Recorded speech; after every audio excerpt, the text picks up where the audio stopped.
It is time for our annual G1 Climax Preview.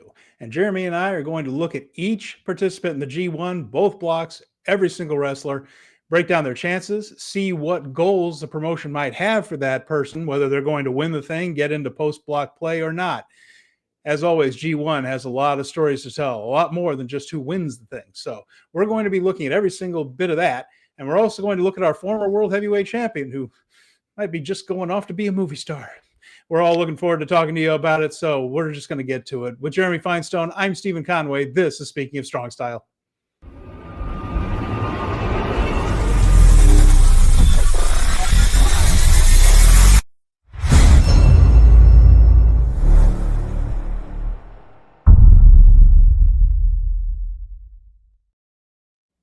Welcome, everyone, to Speaking of Strong Style, where we discuss the news, issues, and events surrounding New Japan Pro Wrestling.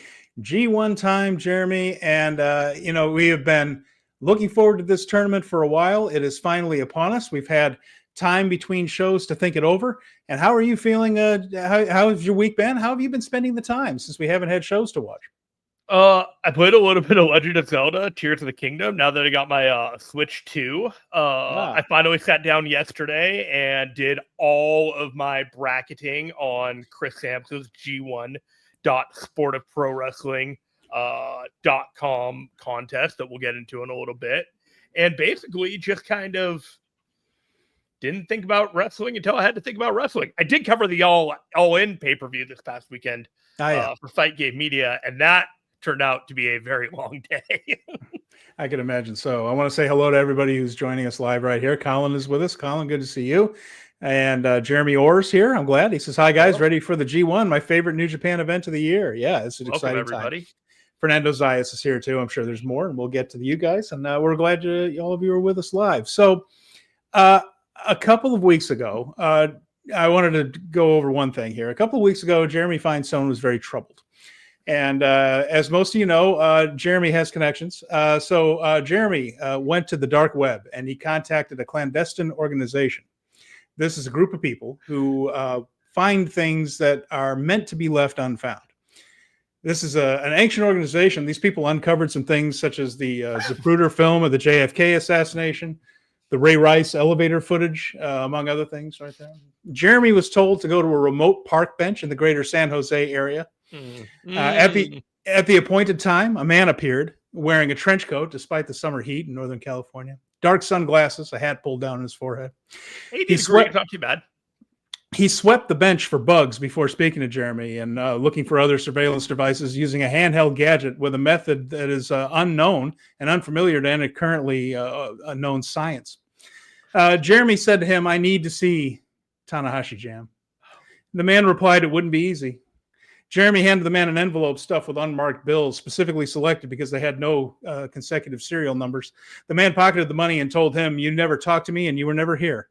And he vanished as quickly as he appeared. 2 days later, Jeremy opened an encrypted email address he normally only uses when he keeps the minutes for his Illuminati meetings. And there it was, footage of the Tanahashi Jam. And that's how Jeremy was able to review the show here on Speaking of Strong Style for all of us. I, however, have no contacts with shadowy underworld organizations, so I had to wait until it dropped on NJPW World. So that's what I did this week. I watched that show. What'd you think of it, Jeremy? I thought it was interesting. If you knew the actual story, it wasn't nearly as interesting as you were going. At about 60% of the way, I knew where I realized where you were going with it. And I was like, just let him go. Just let him have his moment. I was having fun. And no, it was... Yes, I did watch the Tanahashi Jam before most people did, and you watched it now. Have you? Yeah, well, I watched some of it. I didn't watch all of it. I wasn't that interested in a lot of the matches on it, but I did watch the Young Lion match because I was interested in Daiki Yoshima and Murashima, just to see how those guys are developing and against each other. It's always fun to see Young Lions against Young Lions from different organizations. And I did watch the Godo Zack Sabre Jr. main event. So I have seen the world title change right now. Sure. And that was just a fantastic match with a big story to tell right there. That leads into our first item. Of course, as we know, Zack Sabre Jr. focused on Hirooki Goto's arm, doing everything and anything, 100 different ways to damage Goto's arm, went after it, and finally Red Shoes stopped the match. Referee Red Shoes Uno stopped the match and awarded the title to Zack Sabre Jr. And I suspected at the time that this was Godo working his way towards some time off in some fashion. I feel like I may have been validated, Jeremy, because I think so. Our boy has got himself a movie role, and maybe that's what he's doing instead of the G1 this year. Not only a movie role, Steven, he's in the most insane movie with the most insane cast that I have seen in a long time. And our boy Godo. Yeah, he's going to be playing E Honda in Street Fighter. Now, Jeremy knows what those words mean. Yes. I don't. But I'm going to turn it over to you now. Just looking at for those of you on the podcast, we have a little picture up here in the YouTube of Godo and the character from Street Fighter. He is he's said to be playing. Well, not rumored to be playing. He will be playing. And I got to say, that's a fairly good casting. It looks like. Yeah. So Deadline has a running article where they just keep telling you people who is in here. And they've only got one more update after this guy, and his name is Vidyet Jamwal, and he's playing Dalsim, who is an Indian street fighter whose arms and legs can extend, and he breathes fire. In addition to this, we got Cody Rhodes in this movie. He's Guile, which is a Air Force pilot who is mourning the death of his friend Charlie, but Charlie's actually alive. David Dastmalchian. You know that name? No. He is a very popular character actor. He's been in The Dark Knight. He's been in the Ant-Man movies. Okay. Suicide Squad. So this is somebody I would probably... It's one of those guys where you recognize the guy and you say, oh, that guy is in this. Absolutely. Okay, yeah. He's playing one of the main villains called M. Bison. And then you have Jason Momoa is playing a Brazilian street fighter who is beast-like and can conduct electricity. And he's yellow. He's going to be playing this movie. 50 Cent is going to be playing a boxer named Balrog. You got Roman Reigns playing Akuma. My goodness. And it's just, what is happening here? Well, hey, Hirooki Goto scores the Japanese fighter's role, so good for him. He's perfect for this role, in all honesty. He looks exactly like it, and it was just one of those. This came to light about 5 minutes after we finished going broadcast. According to Deadline and Fightful, everybody kind of jumped on it at the same time. I don't know if Fightful was the first, but they were the first of the wrestling media, and the Deadline was on it after that. So credit to both. I don't want to be the guy that gets it wrong, if you will. And this movie is going to be bonkers, and I think it's going to be, if they do it right, it could be Superman level of bonkers. The way that this last weekend was, because it was a very popular video game. Mid-90s, and there is a whole generational thing. It ended up on the Super Nintendo, on the Sega Genesis, and on the new Switch. The latest version, Street Fighter 6, is one of the popular launch games. So this is a franchise and an IP like Pokemon that has just sustained over and over and over again. And I've always had a soft spot in my heart for one of the characters, Ryu. That's the character I play when I play the game. I don't play it that much, but that's my soft spot character when I played Street Fighter 2. And I'm really looking forward to this, man. Who's playing Ryu in the movie? Do we know? I think his name is Andrew Koji. It's one of those, they have a cast of people that are just fitting the roles, and the main people are not people that I've actually heard of. But if they can act, I'm actually okay with that. I'm just here. I'm sporting my my new purchase. This is my Lion Mark jacket. This is an actual track suit jacket from that the Young Lions and the crew wear. I bought this off eBay this past week. Very proud of it. What year edition?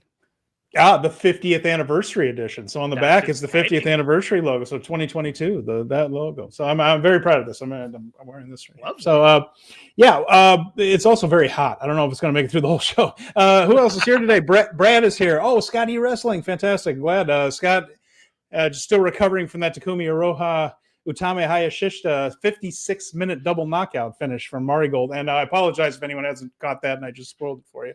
Maria Graciela Sayas is here. Zach Mingers. Hello, here. everybody. Glad you guys are here.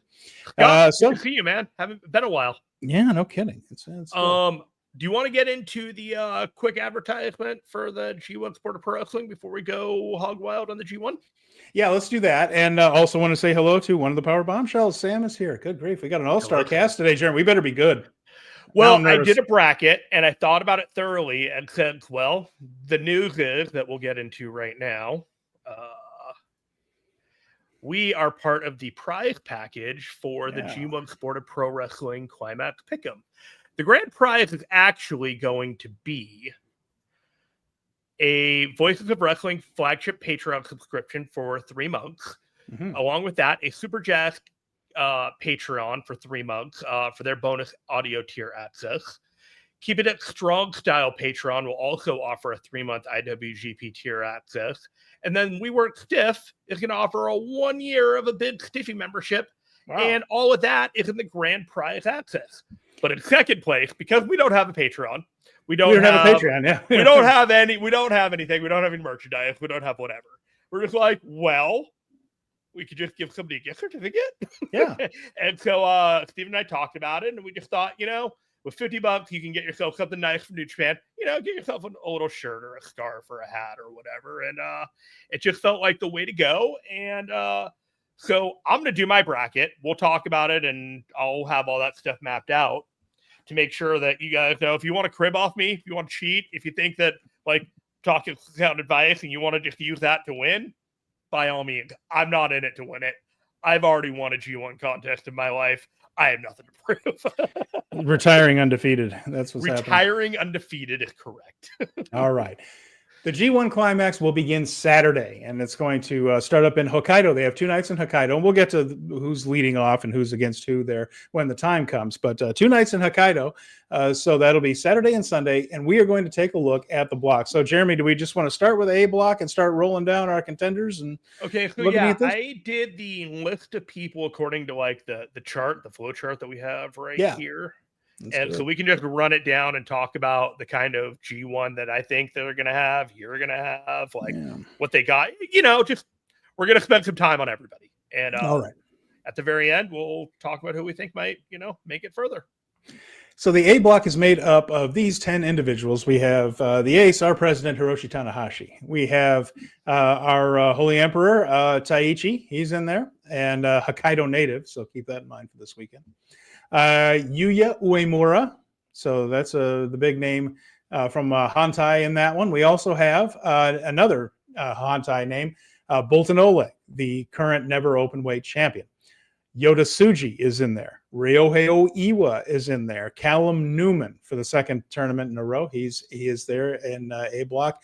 David Finlay, the leader of the War Dogs. Evil, the leader of House of Torture, and Sanada. Oh, so God, that's an intriguing little pairing there that we will see the round robin of all of those guys. Who do you want to start with? Press conference today? I haven't had a chance to see the press conference. I was watching. Sanada out of his mind. Well, yeah, he is. He walked out of there in red, in pink rain slickers and a mesh pair of pants and a mesh shirt and a pair of sunglasses. And he basically just had his phone in his hand and he just walked out to the trophy. And then that dude is living a gimmick of IDGAF if I've ever seen it. It's I guess he's going, if you can't take him seriously as a wrestler anymore, and he really can't, he just isn't physically capable anymore. I guess this is one way to just try to keep yourself in front of things. But right now, he's just not physically capable of doing a whole lot in the ring. So this is what we're going to get from Sanada in order to advance himself there a little bit. Scotty Wrestling is asking scale of 1 to 10 excitement level for this year's tournament. I guess 6.5, 7. 6, yeah, 6. And the reason is because it's a lot of sameness from last year. There's not much turnover. There are no guests. These are all New Japan people. You could make a case for Takeshita being a guest because they share him with AEW, but he was in last year's tournament. So what we're really looking at is basically last year's thing with a more prominent House of Torture and no Tetsuya Naito. Now, Naito isn't physically able to go like he used to, but he does draw well. And we're going with less than that. So for me, it's a little shaky. This tournament needs to prove something to me, Jeremy, that we're not living in some sort of little House of Torture nightmare program that's just going to continue and continue. Yeah, so. I definitely feel like there's a little bit of hold my beer. It's our turn to show you what we've got.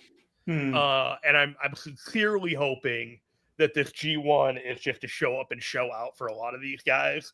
You know, we got a lot of new faces and a lot of faces that have been there a couple of times, but, you know, had those stories like, it's my first time. And, you know, I might struggle. Now they're in it, and it feels like they could actually be contenders and portrayed as such. And with such, I think we have some opportunities for some really great matches. And go ahead and put your number in the comments if you want to. We'll read them off here as we go along. So let's begin. Hiroshi Tanahashi, Jeremy. Of course, this is all part of his farewell tour as he finishes up his in-ring career for now, so he says, at Wrestle Kingdom in January. And he is going around wrestling a lot of people on the roster, of course, during these kinship matches and the final road matches. And here he gets 9 singles matches over the course of what will almost certainly be his final G1 climax. I don't expect Tanahashi to contend for the title. No. I don't think he's going to just job out himself. I don't think he's going to do that. He'll beat some of these guys, but what do you think, 3 or 4 matches? Yeah, we've seen evidence that he will put over the people he feels are either the current or the future stars. He will do that. But if you're kind of on the lower half of the card, he'll beat you. So I feel like he's going to get a couple of wins in this tournament.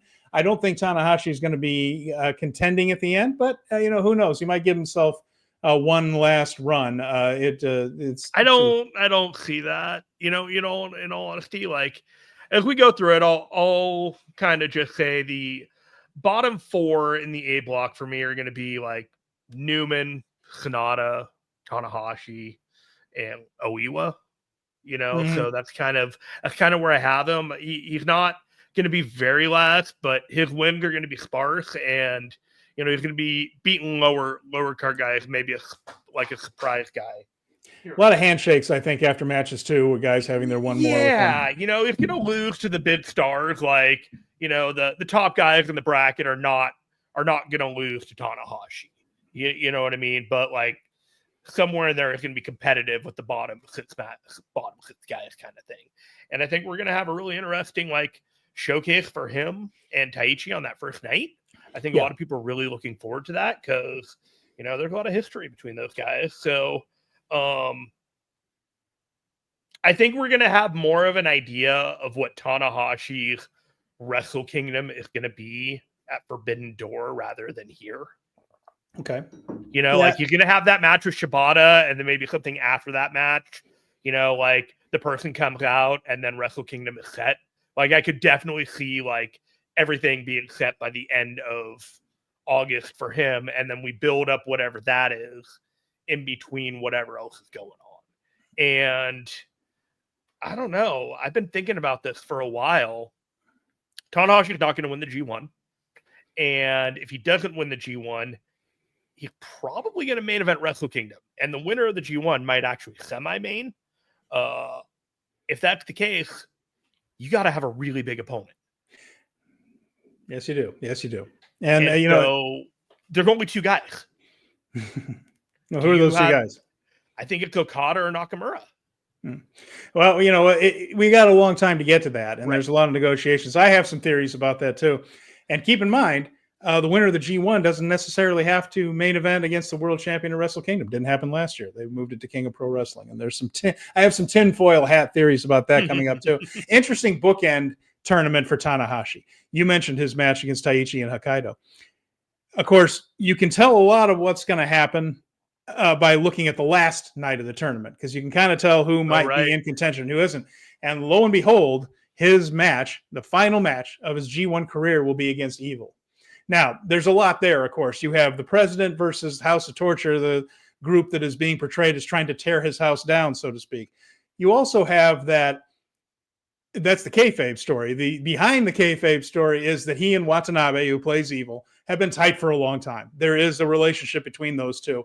And the idea that he has decided or gotten together with everyone, and they have decided that his last G1 block match will be against Watanabe as Evil. Speaks a little bit of volume. We may need our hero Tanahashi to have one last push to rescue us from the House of Torture here.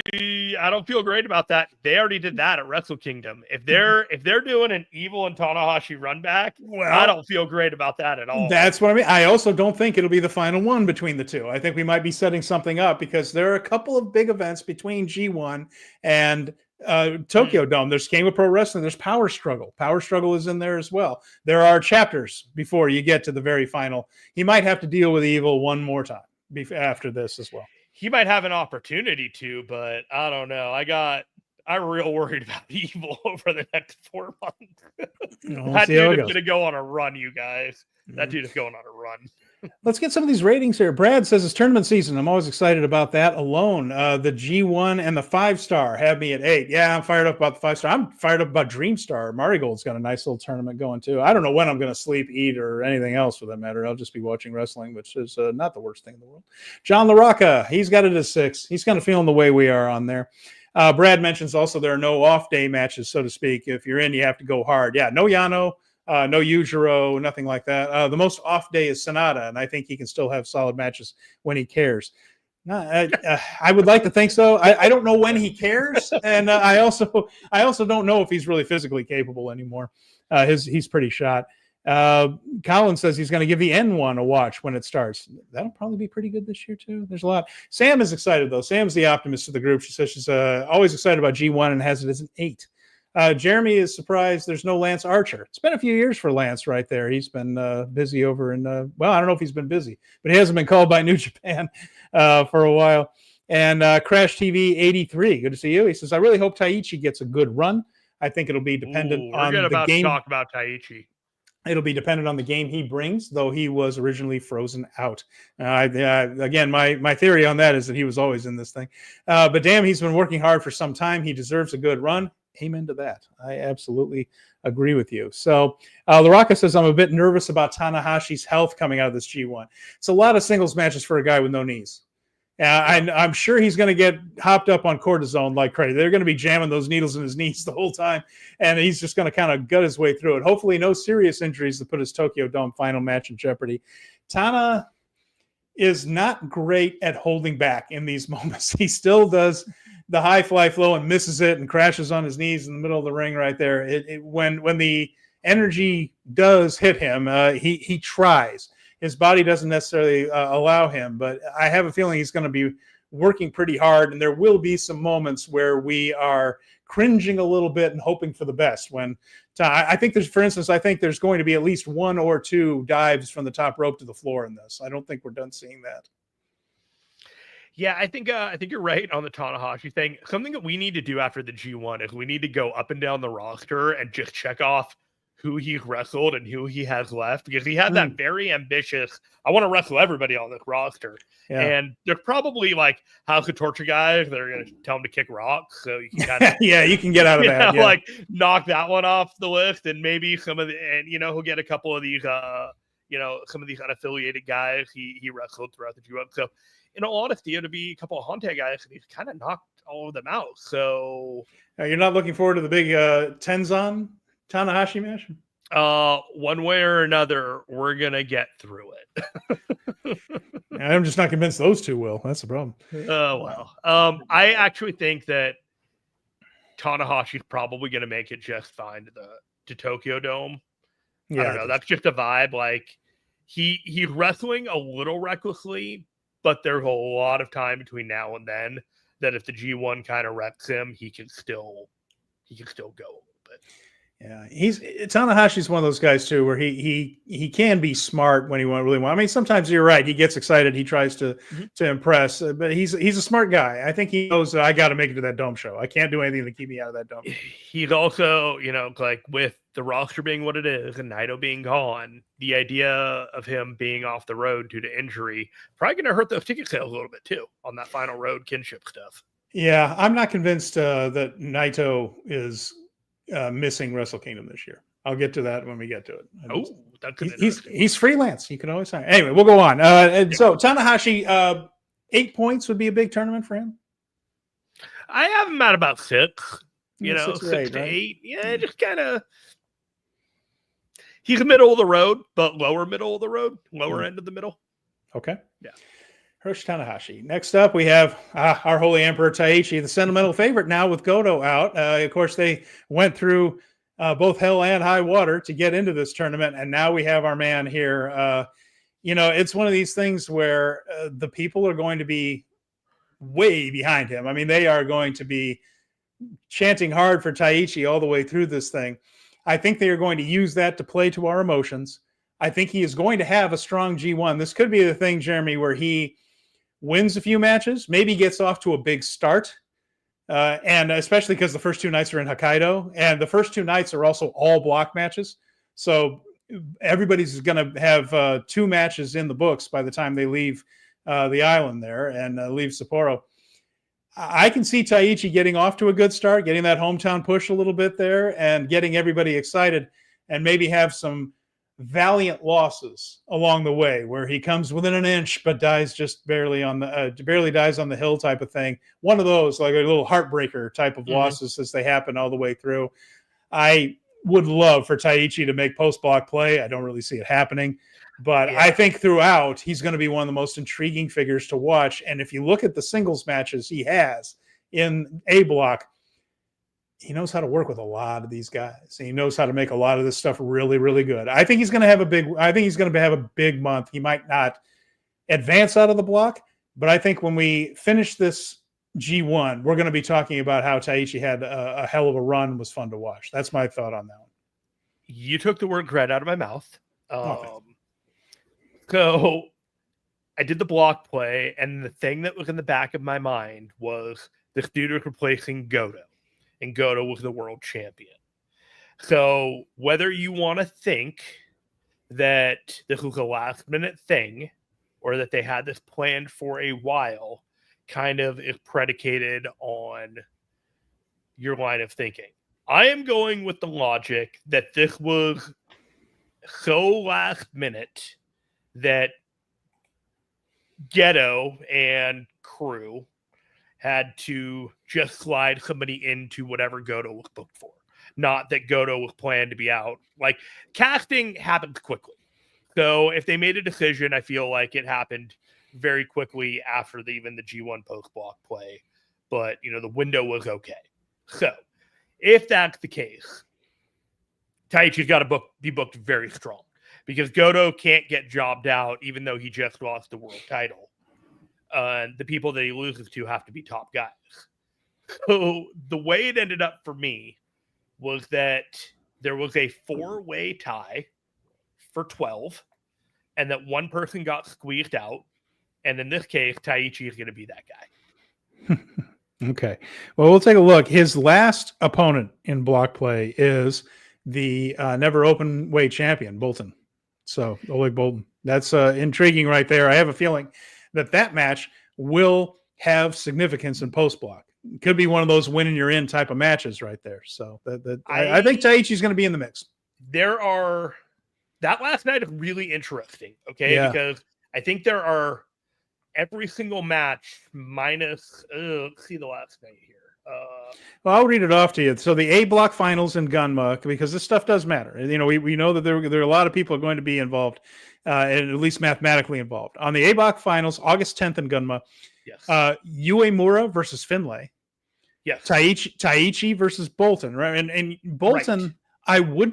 I wouldn't take Bolton so seriously for post block play normally, but he's the never open weight champion, and they don't job that guy out. And they don't. Doesn't mean he's going to 100%, but he's going to be in the mix. Tanahashi versus Evil. We talked about that one. I have a feeling that one's going to be a lot of significance. That one's going to mean a lot. With the hope that Tanahashi can maybe save it from a House of Torture influence. And then Callum Newman versus Yoda Suji. Mm-hmm. That seems like it'll matter. And then the one match where it feels like not this year, guys. maybe in the future, Sonata versus Rio Aiwa. Right. We all love Aiwa, but we all feel that 2025 isn't his year. Like there are other stories they're telling this year, and that Aiwa is probably going to be a bigger deal in 2026 going forward. So I feel like that Sonata Aiwa thing will probably be that first one after intermission. Here's the way I see that night going. Okay, you have that first match of Rio Aiwa versus Sonata, and they're both eliminated. It's inconsequential. You then have Taiichis versus Oleg Bolton, which puts Taiichi at 12 that night, or Oleg Bolton at 12. Either one of them would get 12 that night. Yeah. But that doesn't mean that any one of them is going to do that. After that, you have the Yuya Uemura versus David Finley, which if David Finley doesn't win, he's out. Then you have the Yoda Suji versus Callum Newman match, and if Yoda Suji doesn't win, he's out. And then finally, you have Evil versus Hiroshi Tanahashi, and if Evil doesn't win, he's out. But they all three win, and Taiichi doesn't make it to post-block play. Yeah, that's how I kind of booked out that night. I think tiebreakers will definitely come into play here, and looking at the B block finals too, I can see another scenario where tiebreakers come in. It won't be as I don't think either block will be as simple as the haves and the have-nots like they do sometimes. I think this thing's going to be kind of a schmoz. Yeah, so, I think Taiichi only loses to Tsuji, Evil, and Finley, which are the three other guys in the tiebreaker, and he gets squeezed out on the whole thing. Look out for Sonata and Taiichi because that one has a lot of history to it, and they could be setting up Sonata to screw Taiichi in some way to set up more with them. They have unfinished business still. That could happen too. The thing about the House of Torture, we'll talk to it more when we get about Sonata, is that you just never know. There's one where you think, well, that guy's definitely higher on the card than that guy, but they're wild cards thrown in. Okay, so that's our thoughts on Taiichi. Who's next in the A block? All right, let's go here. And so this is all kayfabe, by the way. We got graphic cards for everyone who originally made the G1, and then they haven't made graphic cards for anyone who made a play-in.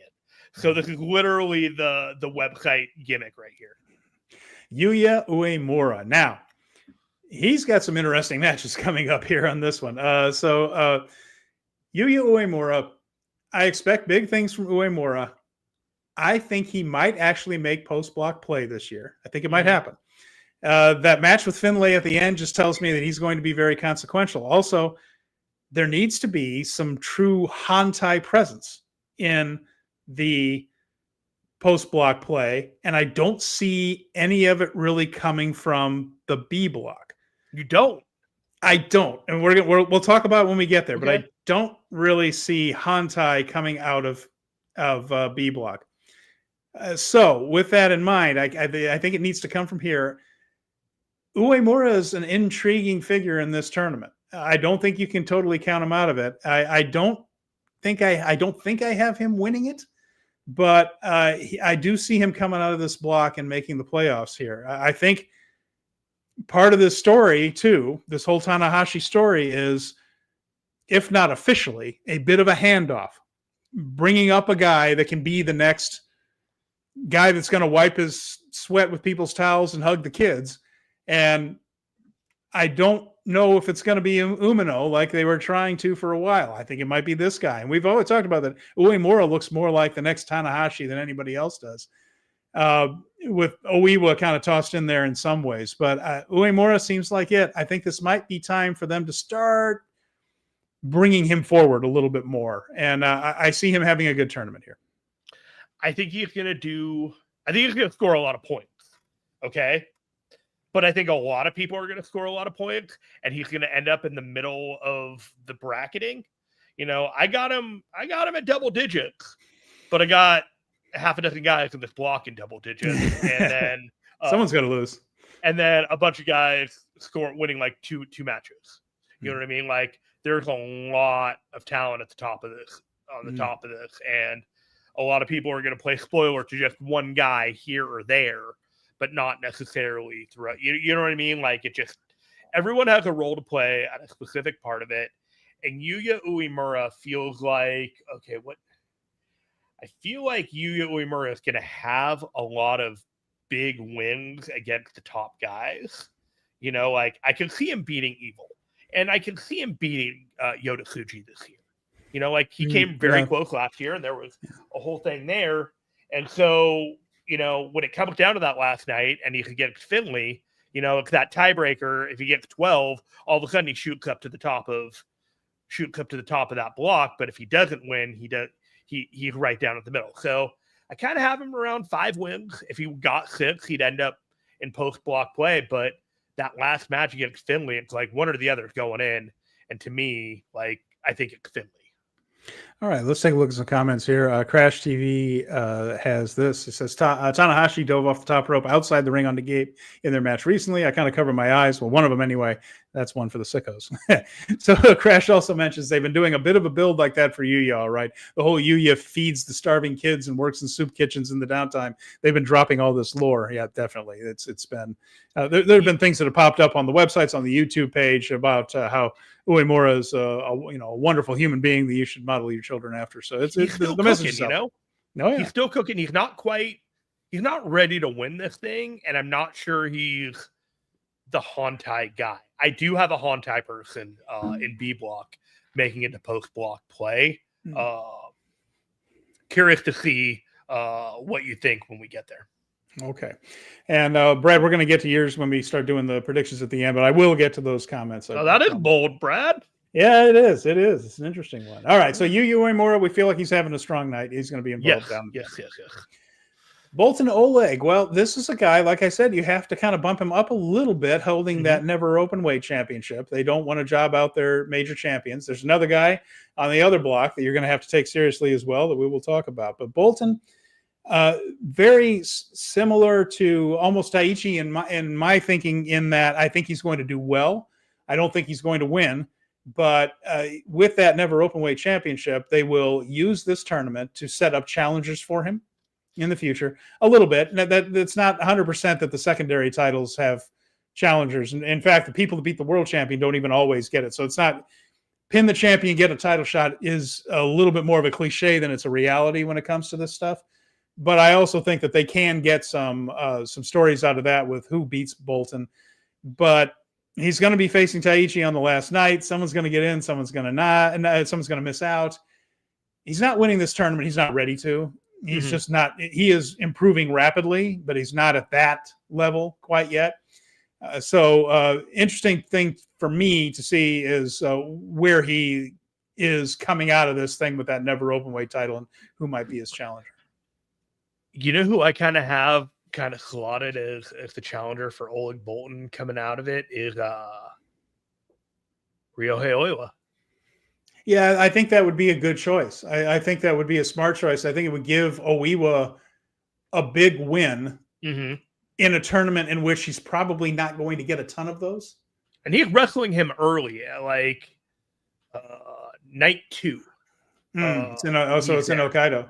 It would be, Oleg could definitely beat him that night, but just kind of looking at this, Bolton's going to have a lot of strong wins.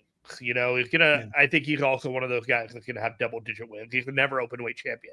You can't have this guy only winning 8 points if you got one of the second, the 2 mid-tier titles that really, really matter. And this guy is the guy that you build towards. It has to be this guy came really close to post-block play, but it just wasn't his year kind of thing. Yeah. So I have him at that 10 thing. Guys I have him beating, I actually have him beating Finley. I have him beating Evil. I have him beating Uemura, and then Sonata and Newman, and then he loses to a couple of those guys, Suji, Taiichi. Tanahashi? Yes. Yeah, I have him losing to Tanahashi. Interesting. It doesn't matter. He loves Tanahashi, and Tanahashi can sneak one on him, and they won't run it back. They've already done their thing. It's I love this guy. It doesn't matter. So I have Tanahashi kind of sneaking one on him, and just again, not his year. All right. After that, who do we have? All right. Yota Tsuji. Now, this dude. There is a lot here. I think this is one of the true contenders to win this tournament. I think this is one of the guys that could absolutely come through this thing with his name on the streamer, holding up the trophy at the end. He has Callum Newman on the final night. That could be a do or die type of match for Yoda. but this whole thing feels to me like he's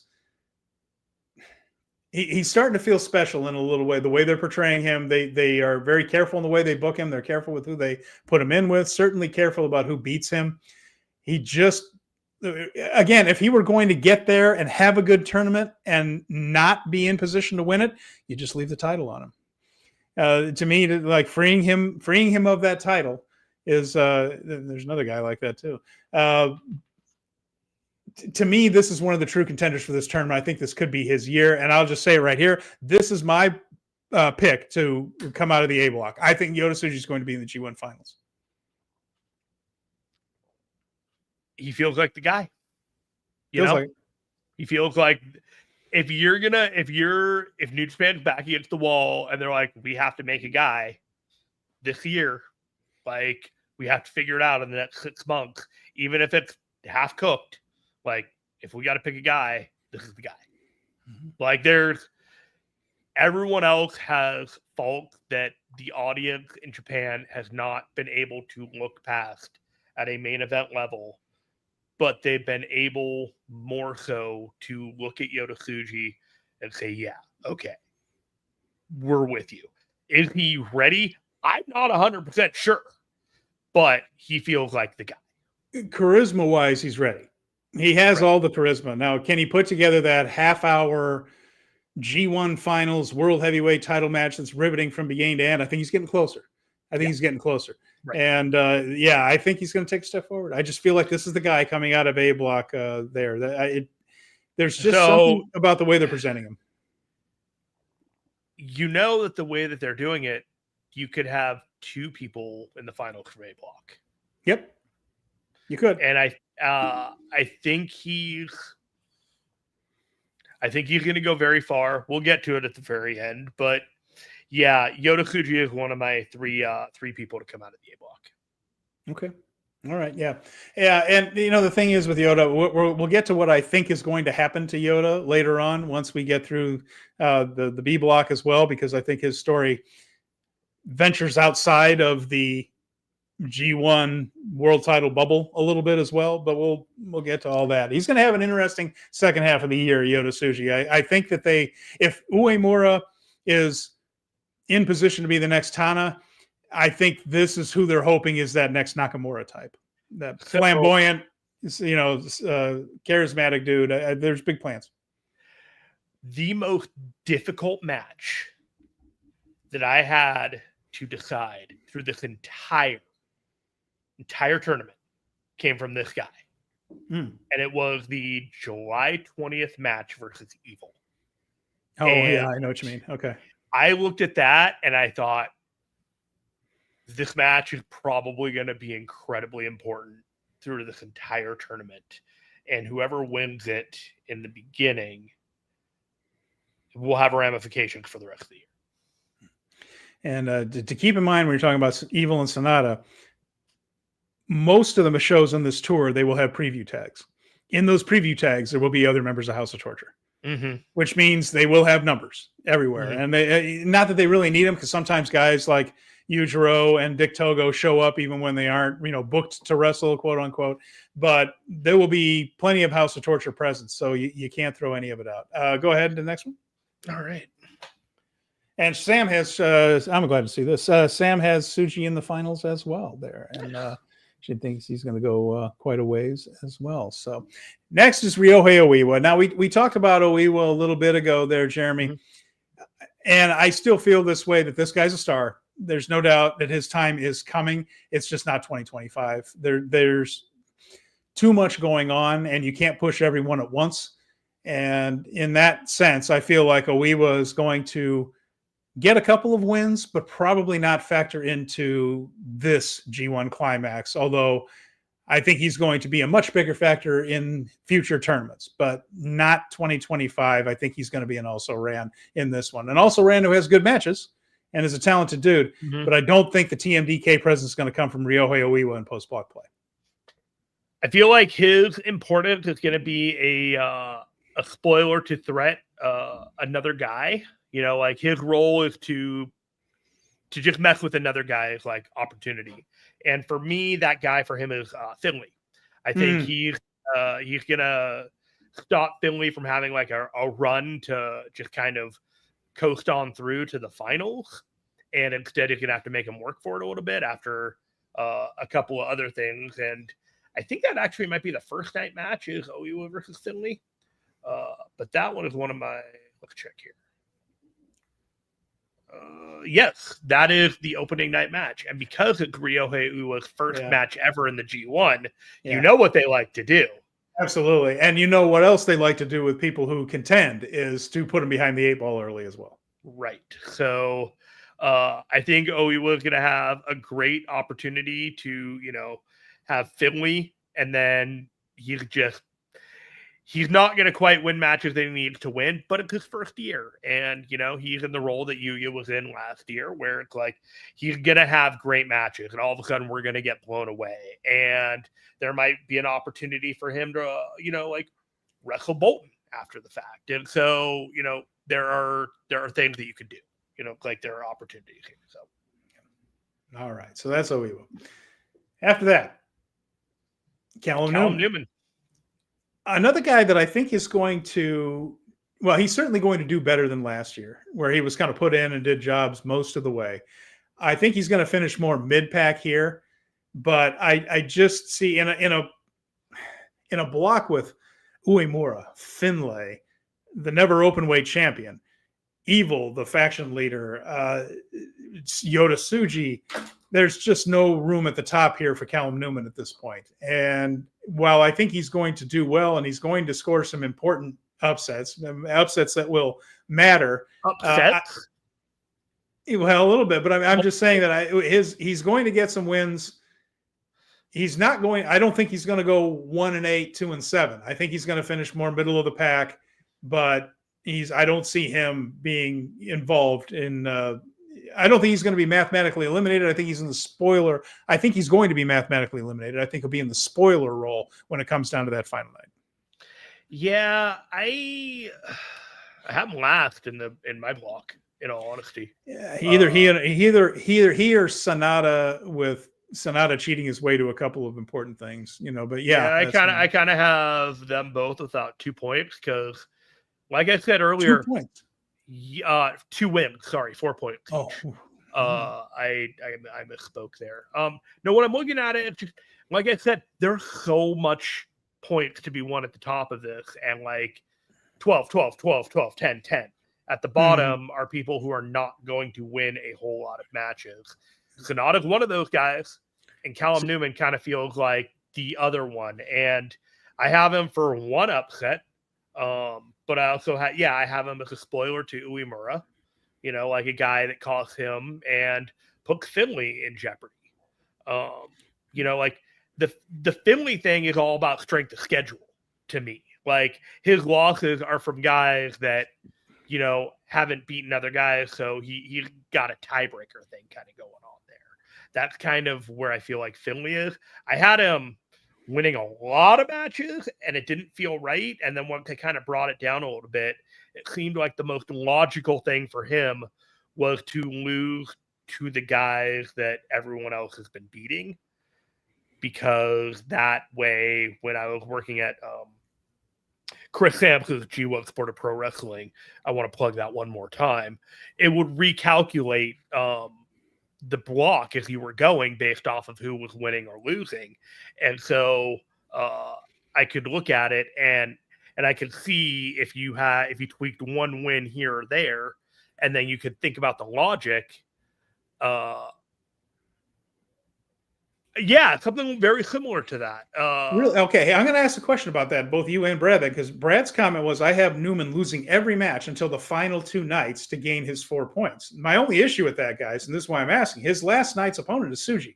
No, I have him losing. So does Suji back into the finals then? Like he loses on the last night? I've got Finley and or post-block play, the guys he beats. Okay. And those I'm scared. Yeah.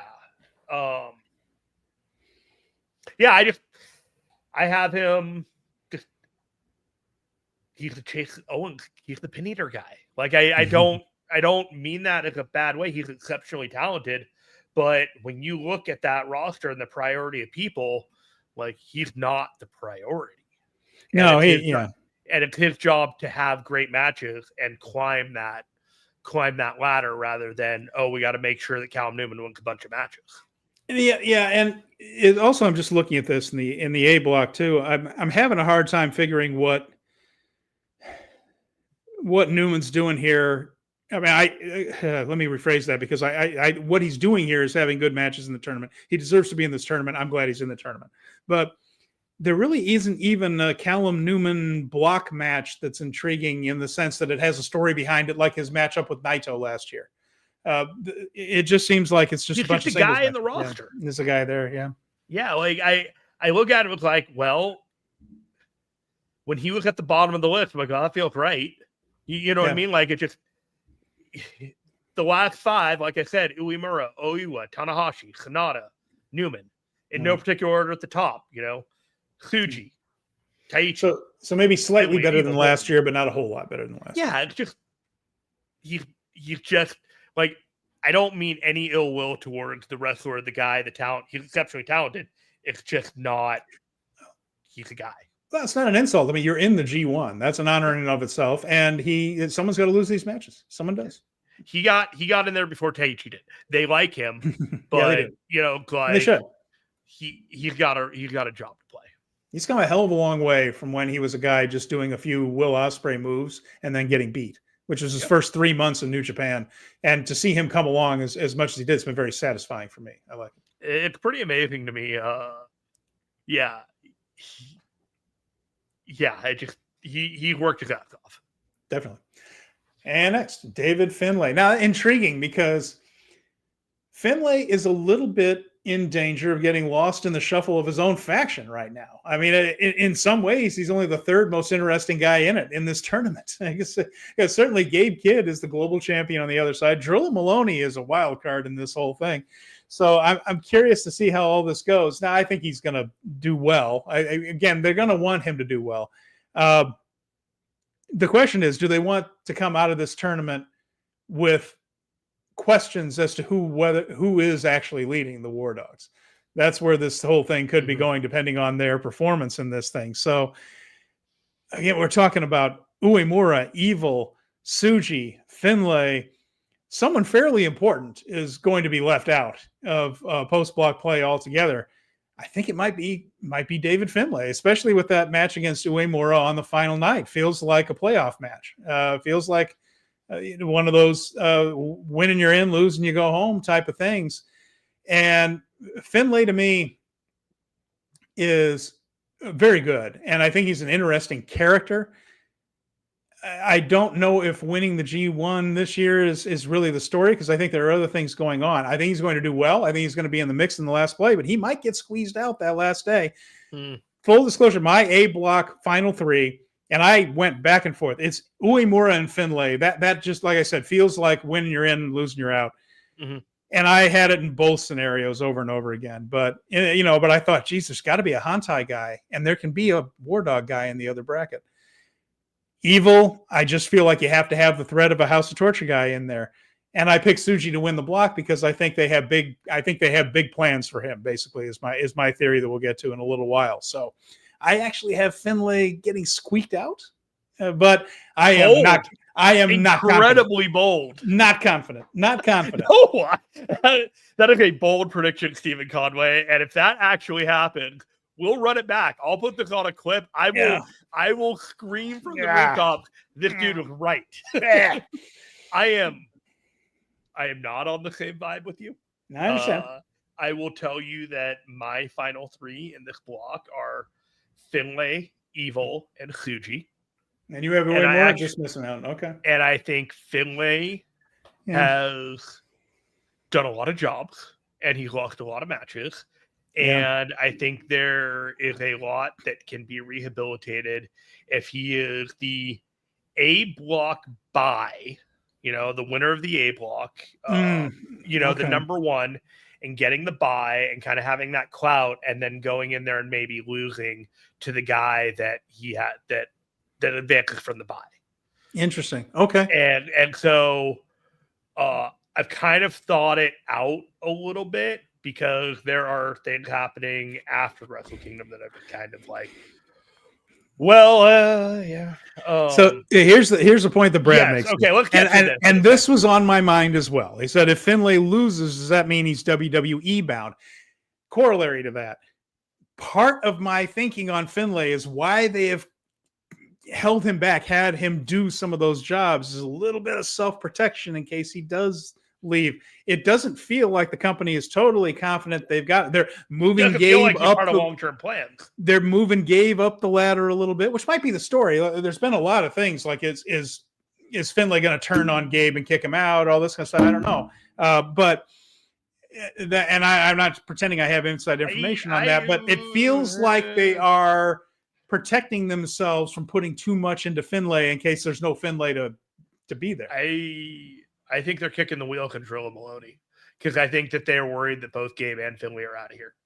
Well, yeah, and I think that's something that they do need to worry about with Gabe in some ways, unless they've had talks that we don't hear back in a non-kayfabe talk with Gabe where he's assured them he's staying, because that's a thought as well. I mean, there's but we'll see if this whole thing that he did at AEW, is that a forbidden door story to get him back into the New Japan side of things, or are they actually like you said, taking him for a bit of a test drive, thinking, well, maybe you want to come over here and make some money. Everything about this feels like they're wanting to use the clout of David Finlay to tell a story while they still have him. But then I think going into Wrestle Kingdom, I don't see him on like the top 2 or 3 matches on the card. Yeah, no. You know what I mean? Like we're graduating to like a different phase, and he might be gone in February. You know what I mean? World champion, global champion, Tanahashi, junior champion are probably going to be the top of that card, and I don't think Finlay really factors into those matches. Yeah, so maybe there's a Bullet Club schism match that they do that like is born out of it, all this, but I think Finlay's value in here is having great matches, vicious, violent, strong matches, like strong style matches throughout here, and then at some point in the post block play, he's eliminated, and we get to like setting the stage for what we're getting at Wrestle Kingdom, and I think that's exactly what's going to happen. I got him losing to Newman, I got him losing to Aiwa, and I got him losing to Bolton. And it's kind of like, yeah. And the reason I had Uemura over him is I can see Uemura not necessarily winning the G1, but at Wrestle Kingdom, at King of Pro Wrestling, being in a spot where he can kind of take that Tanahashi mantle a little bit as the pure babyface guy, and they need to get him ready. So that's just my thoughts on that. We'll see how it turns out. I do not feel confident about that. Over on him? Ooh, maybe. I mean, the thing is, Tanahashi is one of those guys where he can make a match work where he used his ring smarts and got by and just got that inside cradle tight in and got the flash pin on him. He can do that. And Tanahashi can beat anybody in almost the exact opposite way that House of Torture can beat anybody. Tanahashi can just kind of outwit or out inside cradle somebody and get a flash pin. That could definitely happen to anyone. So if they wanted to take 2 points away from somebody, he's a good guy to do it. If I might actually switch that. I think I'm going to have Tanahashi beat Finlay instead of Bolton. Oh, we're talking him out of his own bracket, folks. Well, no, it doesn't change anything at the top. Finlay still would win in the top 3, but Finlay doesn't need to be challenging for the Never title or anything like that. And just him beating it and moving, or he could beat Bolton and lose to Tanahashi and challenge for the Never open weight if they just wanted to put him in a title. Flaming Sharks here. Last second G1 edits glory says. Good to see why you, not, right? Hey, bud. Like we're talking it through. Like some things make sense, some things don't. But Tanahashi beating Finlay one last time would actually be pretty great. Is that everybody in the A? Did we talk about everybody in the A? No, Evil. Yeah, well, we've been talking and about one more. Evil. There's one more. We're going. There's Sonata. Yeah, we got the HOT guys. Yeah, Evil. I think he's going to be involved all the way to the end, and I think he's going to make post-block play because that threat of House of Torture ruining everything is always right there. And that match against Tanahashi on the last night could very well set up that one more thing between these two, and they seem to be circling in and out of each other's orbits. Remember when Tanahashi took the presidency, House of Torture is one of the first things on his mind, and ridding the place of House of Torture. Well, House of Torture has only become more influential since then. There's a bigger clash coming between these two than the G1 Climax tournament. I think this match at the end of this block will put heat on it. And whether it's King of Pro Wrestling, whether it's, I don't think it's the Retirement Dome match, maybe, but I feel like they've done that at the Dome, right? So King of Pro Wrestling Power Struggle, there has to be one more thing before Tanahashi can vanquish him and then have his dream retirement match. So my prediction, Evil doesn't win the G1, but he is the potential dark cloud over it, and he advances out of block play at the very least, victimizing Tanahashi on the way. It's my prediction here. I think Evil's going to be very important after the G1. Mm-hmm. I do not rule out that he'll be the champion before Wrestle Kingdom, but he won't win the G1. All right. And we'll get to that at some point. But Evil and Tanahashi, they could run it back one more time. But like I Shark definitely mentions here, the Power Struggle is a fitting name for the last clash between the two.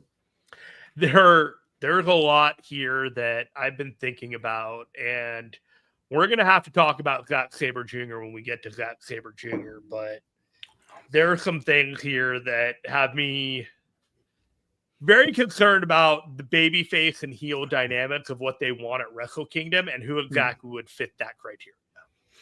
Well, Brad says the final match has to have a ton of House of Torture BS, and then we get the mighty Hantai run in to battle off House of Torture before Tana finally bangs. Yeah, they have to do Avengers Endgame, right? All the House of Torture guys out there, all the Hantai guys. They did that at Wrestle Kingdom. I think there's a way to do it better than that. I don't think that was the whole kit and caboodle at Wrestle Kingdom. I think they did all that knowing that there was more coming this year. I think this isn't about Tanahashi getting one over on Evil. I think this is about Evil getting built up to be the bad. Okay, yeah. He's going to be the big bad of this season. He's the big bad for the next 6 months. Oh boy, what do we have? I just like I'm looking at those ticket sales and I'm thinking about like the idea of not to do from last year, and it's just like, yeah, my fingers are real. The next guy. My fingers are real crossed on ticket sales for this tournament. I hear you. I got the willies. I got the willies about him. Got the willies. Evil is a guy that I think if we get past October and Evil isn't the world champion, I think we're okay. It's funny to like the perspective of things. Like we just did that rewatchable on rewatchables as trademark, not a rewatchable. Go back and watch watch back of sorry, Bill Simmons. But a watch back on that Wrestle Kingdom between with Okada and Kenny as the main event, and it struck me that show had an attendance of about 26,000, only 2,000 more than last year's Wrestle Kingdom, which was considered a bit of a disaster attendance-wise. Like people were not impressed with the attendance and certainly the 13 or 14,000 that actually showed up on day 2 was a very weak show. That was a week 8. But the idea that if they say 24,000, how many were there? 22. And if they said 24 back then, how many were there? 22. So it's a matter of Okada and Omega only drew a little bit more than Zack versus Shota. Interesting, I thought. It just shows you how different things can be from year to year when it's not just one match when the whole business is seen as hot and things. So anyway, anyway, there's one more guy in the A block, Jeremy. I don't think we need to spend too much time on it. We've mentioned before the fashion icon himself, Sonata. This is a man whose body has betrayed him, frankly. He probably put everything into being the champion at the expense of his arm. And now he's suffering the consequences. He's not what he was in the ring. He's not trying to be what he was in the ring. He doesn't seem to be trying to do much of anything except wear clown shoes. And he looks silly. It's hard to take him seriously as a wrestler now. And I have a feeling that he's going to get some cheap House of Torture wins, but this is not a tournament for Sonata. Yeah, I mentioned this earlier. He's at the bottom end of the thing. You can get 4 points to me. He doesn't see. You've already got Evil in the bracket. You've already got a House of Torture guy. Like he's gonna be in service to that rather than anything else, and potentially cost a match for a guy that could potentially threaten Evil, that kind of thing. So I got him, beating Uemura and just kind of getting one over on Newman and calling it a day. There's a lot of. Flaming Shark has it right. He's kind of the Yujiro role now, the Yujiro Takahashi role now. Yes, that's probably true. And Brad Benz, I wonder if NJPW would do a gauntlet for Tana's final match. I know Joshi's love to do that for graduation and retirement matches. Would Tana want to take a page out of that book? It'd be interesting. I don't think so. I think he's going to go into. I'm not aware of men's wrestling doing that a whole lot. I can't even think of one really for retirement, but there probably is one, but I can't think of it. I think Tanahashi. Keiji Muto had one match, and then he had another retirement match immediately afterwards. Well, yeah, and he's going to have another one. The Naito and then the Chono. Yeah, he'll have another one someday. By the way, that is going to happen too. I'll eat my hat if he's the last. If he's had his last match, but. Yeah, I think Tanahashi's last match will be a bit more epic and probably involve a big name. It's got to be. It's got to be a big name. This thing's got to close Wrestle Kingdom. You announced the thing 13 months in advance that he's retiring at this show, and you are doing a match on every show, like leading up to his final retirement match. And you're telling me this thing is just going to be in the middle of the card? Especially because there doesn't feel like an obvious everybody wants it world title match sitting there. Right. And if there were one of those, and we've had them before where it's like, God dang it, I want to see Naito and Okada. I want to see you know what I'm talking about when you want to see the guy get crowned right before the moment that everyone is supposedly there for. Especially because there isn't one of those matches, which is a bigger than the promotion type of, the history, these guys meeting each other at exactly. There isn't really one of those. This year is about getting people ready to be in those matches. And right now it's not there. I understand. Yeah, this is one situation where the world title might be secondary. There isn't one of these, for instance, right here, by the way. That's Ogawa and Hashimoto, which was bigger than wrestling when it was happening back in the, just a match where you're just like, I'm just aching to see this. There isn't one of those right now in New Japan, which means the Tanahashi one might take on more importance. So there's 3 guys that could pump ticket sales for a Tanahashi match in my mind that could be in consideration. The likelihood being, you mentioned one, Naito. Naito could be a guy that they do that retirement match. You've got Nakamura. Well, do you though? I mean, he's not anywhere. He's not going anywhere. He doesn't have any contract ended. He didn't get cut or anything like that. Can you make an arrangement? 20% chance. Yeah, I mean, less chance than there used to be, just because the New Japan has that relationship with AEW, and WWE doesn't really like to do anything to help anybody in those situations. Noah, see, they don't see Noah as a thing. Like Noah's a cute little thing. So they'll send Nakamura over to Noah once a year, but what's Noah to WWE? But to lend him out for wrestling, maybe. I mean, if Shin goes to him and just says, I would really, really like to do this, boss. Maybe that's more possible than when Vince was in charge. It's more possible than when Vince was in charge. I'm not holding my breath on that. They went from 5% to 20% between Vince to the current. Yeah, it's still not likely. That's kind of where I'm at. The one that I've kind of come down to is Okada. Yeah. I think Okada retiring him at the Dome is going to get a lot of interest from people in Japan. It would be Okada's first match in Japan in 2 years or so. And I think that the play would be Tanahashi gets his match with Shibata at Forbidden Door. He wins that match for some way, shape, or form, because it's okay if he beats Shibata there. And then Okada comes out after the match and he challenges him for the Tokyo Dome. Could very well be. And you're off. And the G1's out of the way, and Okada and Tanahashi is announced. All of a sudden, tickets are announced, and you have your 2 matches. You got the winner of the G1 challenging, presumably, Zack Sabre Jr., and you've got, like a Tanahashi-Okada match to close out the show. Flaming Shark says Kenny or Shinsuke, if they can pull it off somehow, are the 2 names that keep jumping back to me. Kenny's not a bad point. And then Shark just says, I don't really see a passing of the torch match with a younger guy in the final match for whatever reason. No, I think they're going to want to. I agree with you, Shark. I don't think it's going to be Tana losing to an Uemura, shaking his hand and saying, "Here you go, take it, kid." I think it's going to be some sort of dream match in air quotes right there. Shark can see Okada as well.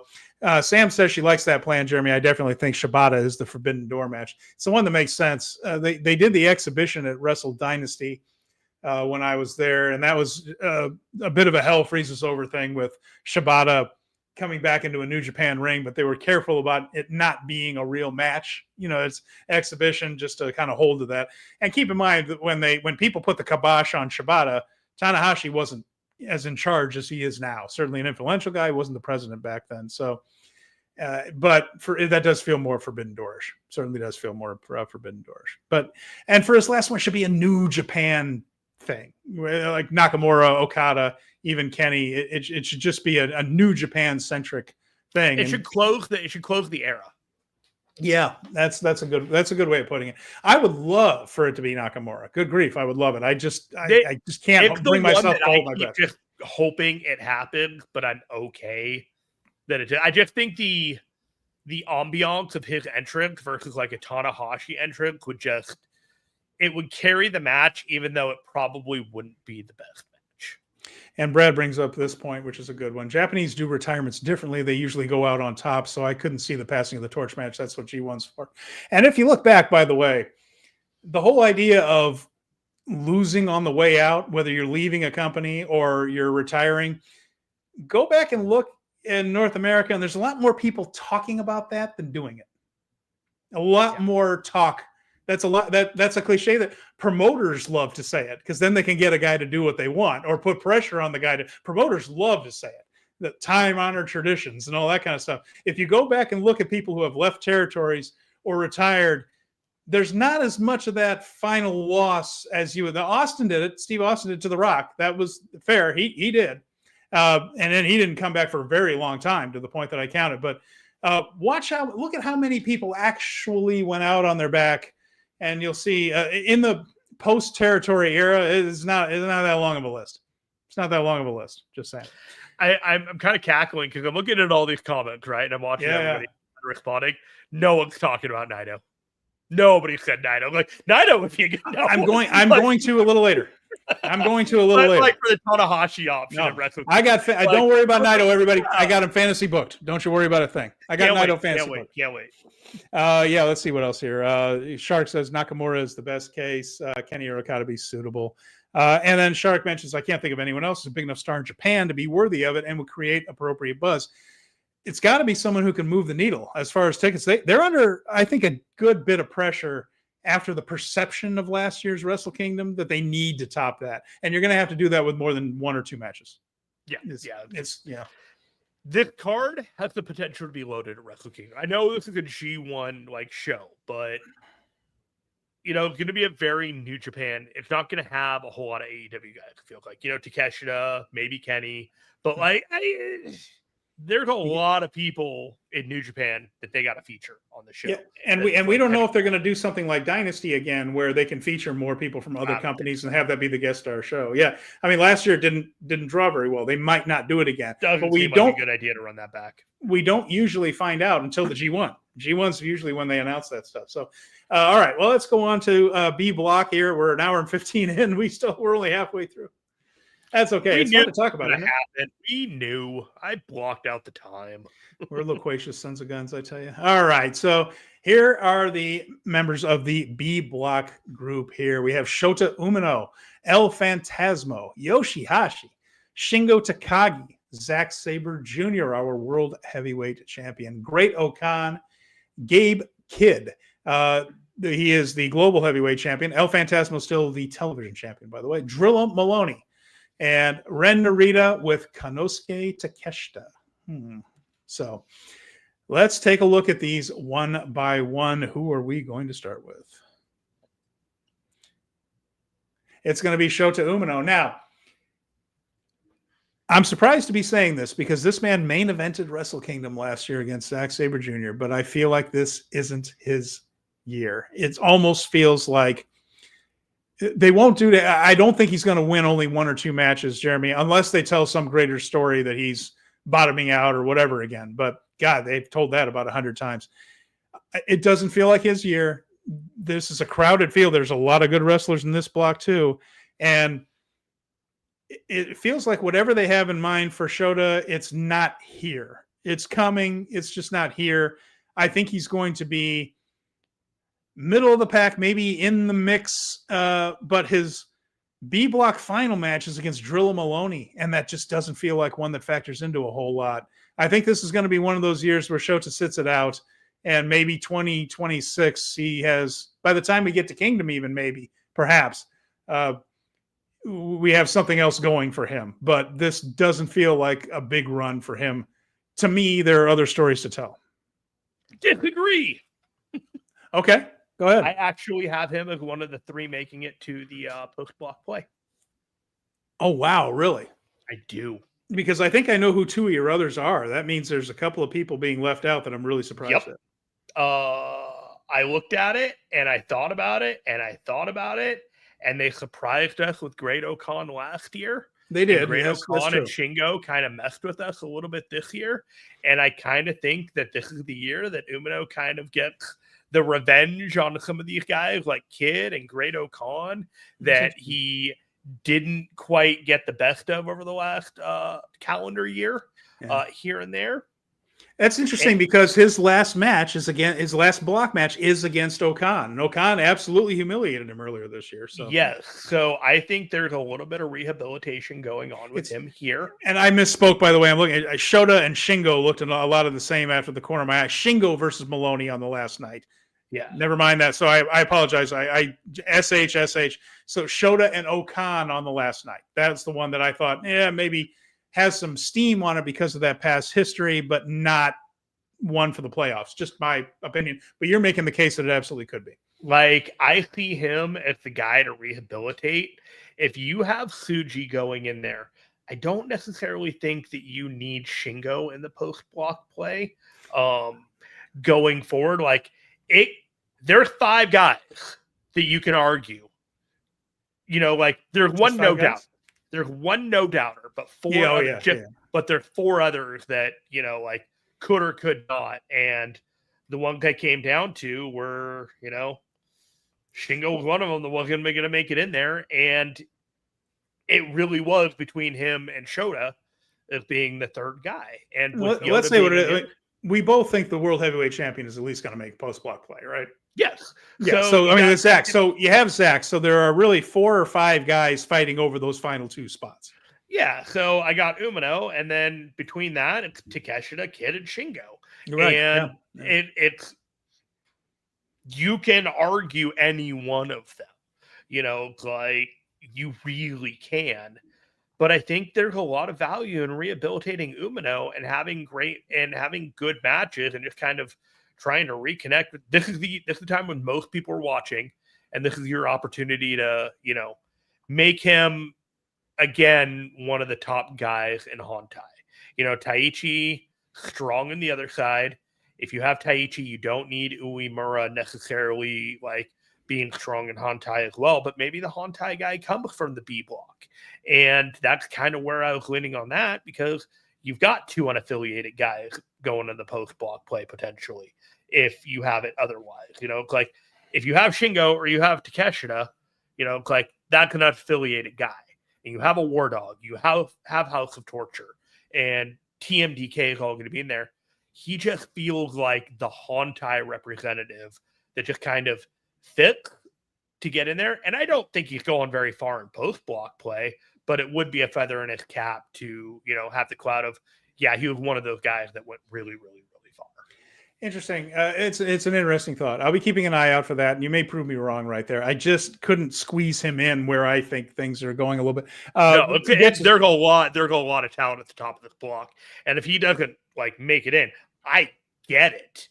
But they've invested a lot in this guy. And if they're going to shoot like one of these baby faces to the top, I feel like they have to introduce more than one option of a baby face making it a post-block play. So Shark says Umino has negative momentum right now. The most he might get at Kingdom is the global title, but he might have a good showing in the tournament. Yeah. Fair enough. And Sam mentions this. Sam says Shota needs something like that to happen in the G1.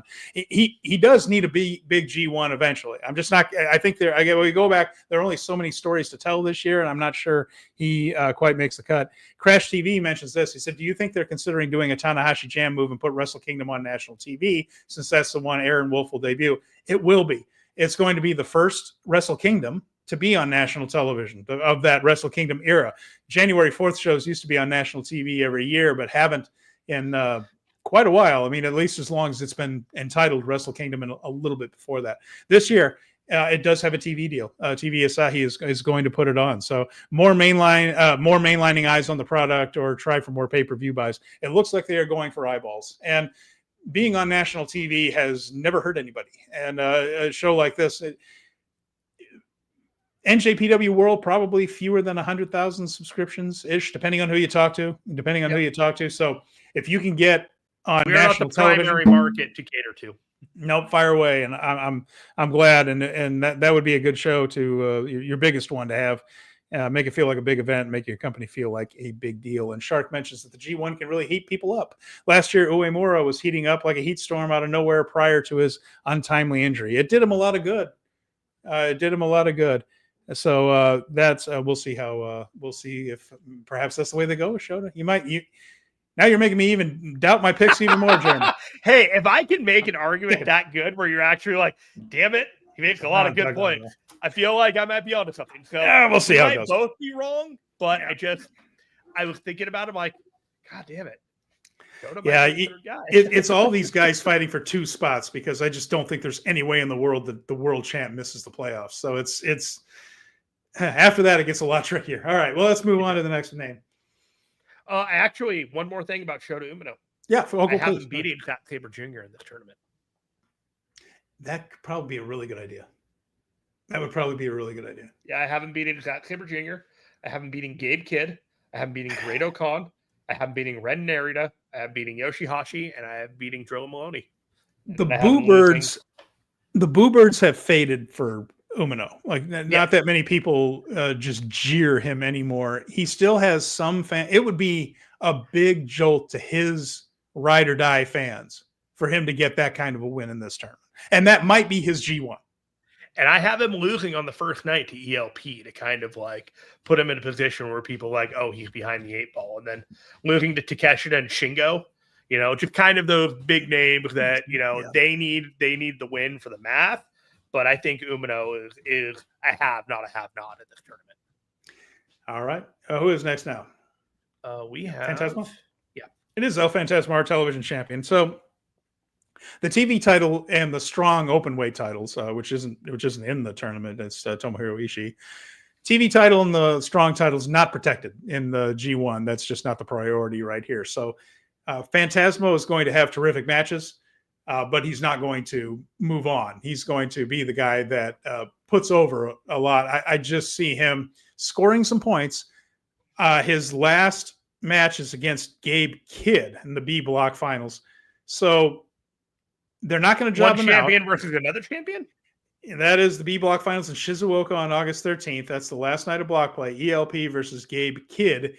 Feels like he's in more of a spoiler role potentially in that one to me. So I look forward to seeing ELP, but a little bit similar to Callum Newman, a little bit too crowded at the very top for him to really do that kind of thing. I think his job is just going to be have good matches and put over key people, but it's not going to be 2 or 4. He'll be in the mid pack is my prediction. Yeah, I could see Kidd losing a match to count out or like due to rage or something like that kind of cost him the match more than cost him the block than anything else. I got him just squeezed out of the post-block play. He's got the global title, and David Finley's still the top guy in the faction. So having David Finley win the A block means that you don't really need another Bullet Club guy in the B block moving forward. As popular as Gabe Kidd is, I think that he'll probably have a really great match at Forbidden Door the week after that'll have everyone forgetting about the fact that he didn't make it past to the, post-block play. And he'll probably have that global title and defend it in some way, shape, or form at Wrestle Kingdom. Gabe Kidd's going to be fine. Now we got to talk about El Phantasmo, who, like he's just there and he's got that TV title. He's going to be a guy on the block. I think I unfortunately have him on the bottom 5 because of the way that, there's so much talent. He's going to be a spoiler to a couple of people. But he's going to have really great matches, but he's not lighting the world on fire like other guys on the roster, like Zack Sabre Jr. and Gabe Kidd, seem to translate to the audience over there a bit more. So really good babyface. I think we'll get some TV title matches out of it after the fact, but do you think he's going to have the TV title for very long after G1? I don't. I think it's just going to be no just telling. a guy. Yeah, no telling. That TV title bounces around. So yeah. All right. After El Phantasmo, we have Yoshihashi. So I think this is a kind of a one-match tournament for Yoshihashi. And what I mean by that is he's going to be in the mix, but it's going to be Yoshihashi, similar to ELP. Good matches. He's going to lose to the very top tier. He's going to beat the guys that are a little bit lower, and he'll probably pull off a little bit of an upset. Now, which upset could he pull? Well, the very last night of block play, he's wrestling Zack Sabre Jr., the man who almost ripped the arm of his best friend out of its socket and handed it to Red Shoes Uno on the way to recapturing the World Heavyweight title. I could see a Yoshihashi revenge thing going on there where Yoshi gets Zack, and I think that is Yoshihashi's G1 climax for this year. Terrific wrestler. I'm glad he's here. I'm a big fan of his, and I think he's going to wrestle well, and he'll finish middle of the pack, and maybe get the world champ to lose his bye, perhaps, or something in that range. So cost Zack something as he gets a little bit for Godo. Maybe that's my thought on Yoshi. What do you think? I definitely have Yoshihashi as a spoiler in this tournament to somebody, but I actually have him upsetting Takeshita. Oh wow, that would be interesting. Like, okay. I don't think anybody would see it coming.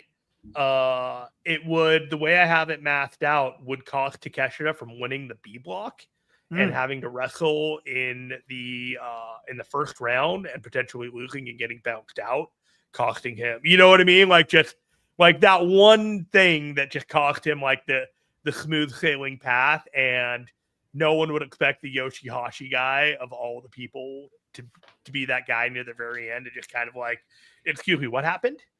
So for whatever reason, I just kind of gravitated toward that being his really big kind of win.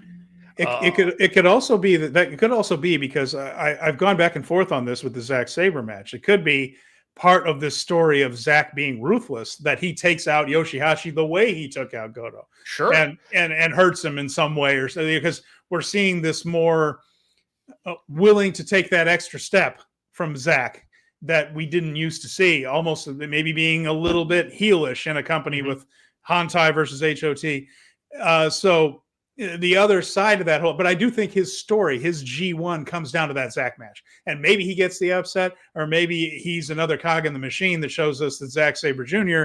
is willing to be a little more Suzuki-ish and put people in the hospital if he needs to get where he needs to go. He could be a vehicle for telling that story as well. But to me, yeah. So I'm with you on all of that. I think Yoshihashi has a role to play. If it's Takeshita or if it's somebody else, I think he is going to be the quintessential spoiler for one of the top guys, even though he's, I got him in, that Sonata Newman 4 points role along with another guy in the B block. And I'm seeing these Gabe Kidd comments, guys, and we will get to them when we get closer to Kidd and talk about him a little bit more. But he's an intriguing figure in this tournament. I understand why everyone's discussing him in the comments. No problem with it. But I'm not bringing him up now until we get to He's not that bait. He's not taking the bait. Next, Shingo. Okay, so intriguing guy. He was in the finals last year, and this is someone they always take seriously. He's going to be in it down to the very last day. That Drilla Maloney match seems like a possible banana peel in the very last night. And with Shingo, He's the leader of a faction that's not a faction. Is he the leader?